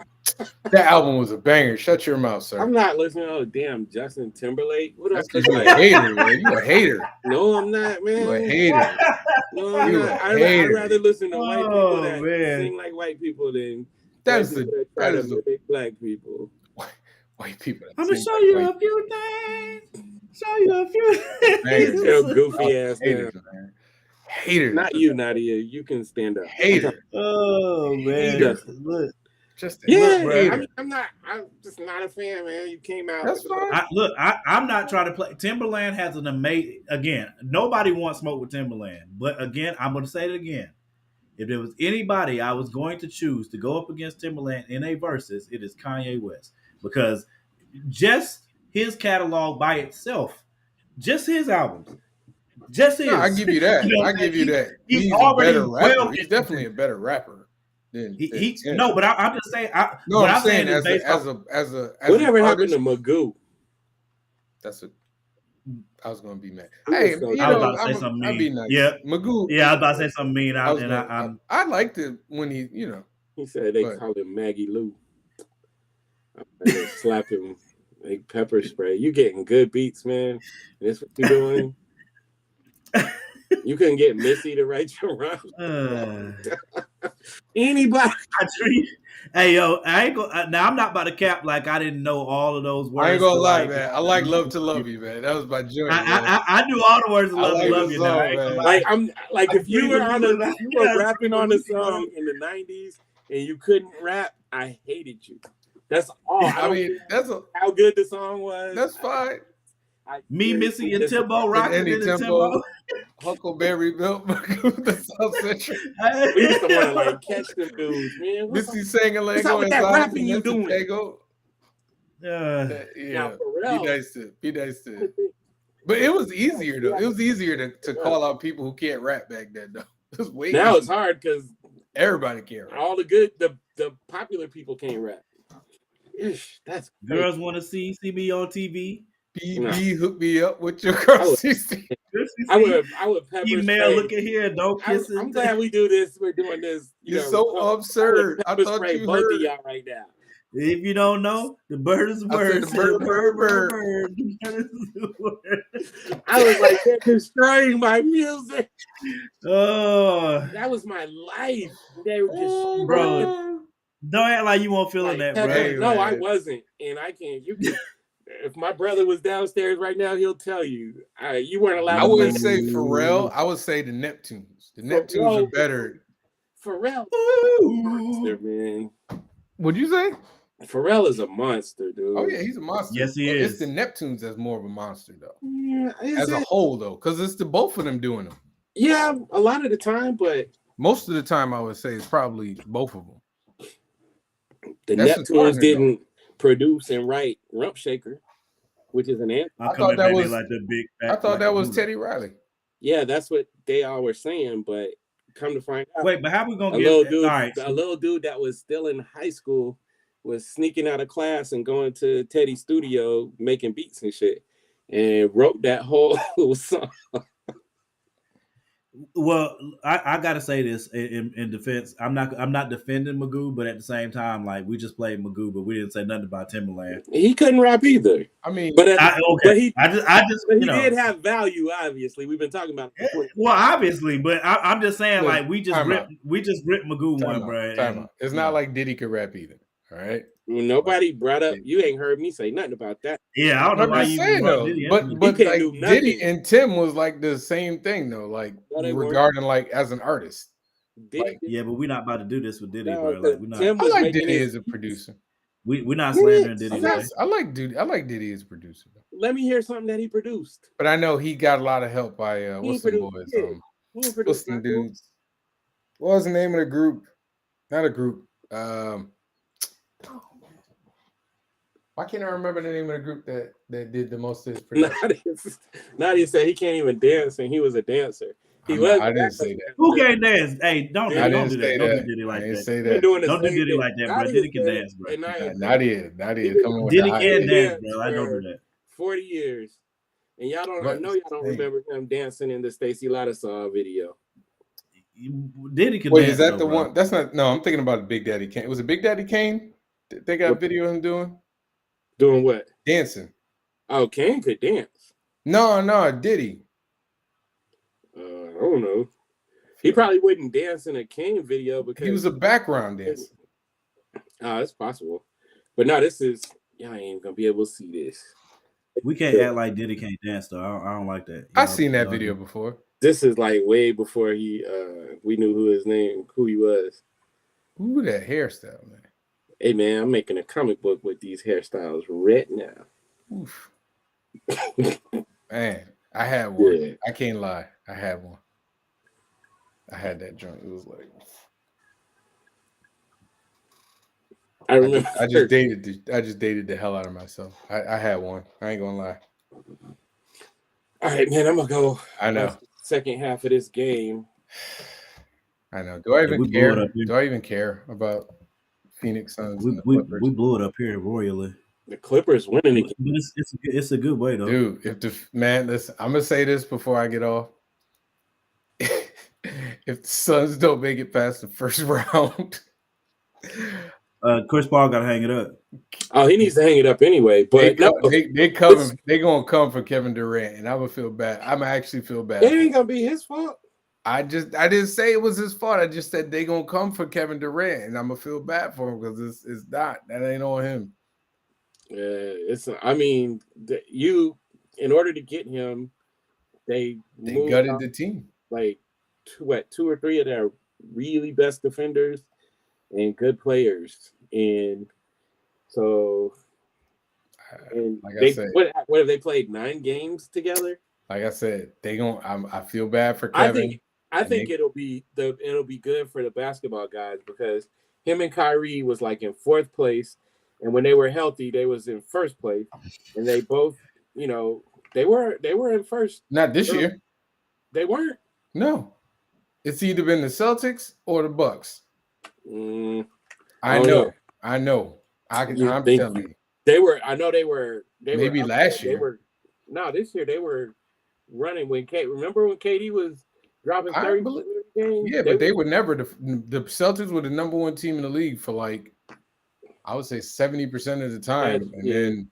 But anyway, they were up high. They were going to get a good seed. They were like a 3rd seed, yeah. Yeah, and then this junk happened. They won it out. KD got hurt, and whatchamacallit, Kyrie didn't make the playoffs. And I love both of those guys, but I also would love to see them. I would love to see the Clippers win this series because that stuff got to stop at a certain point, man. Like cats just leaving everybody hanging. Because you emotional about some stuff, dog. No. So yeah. I feel like what happened with Kyrie is all of his own design. Yep. It's gonna keep happening.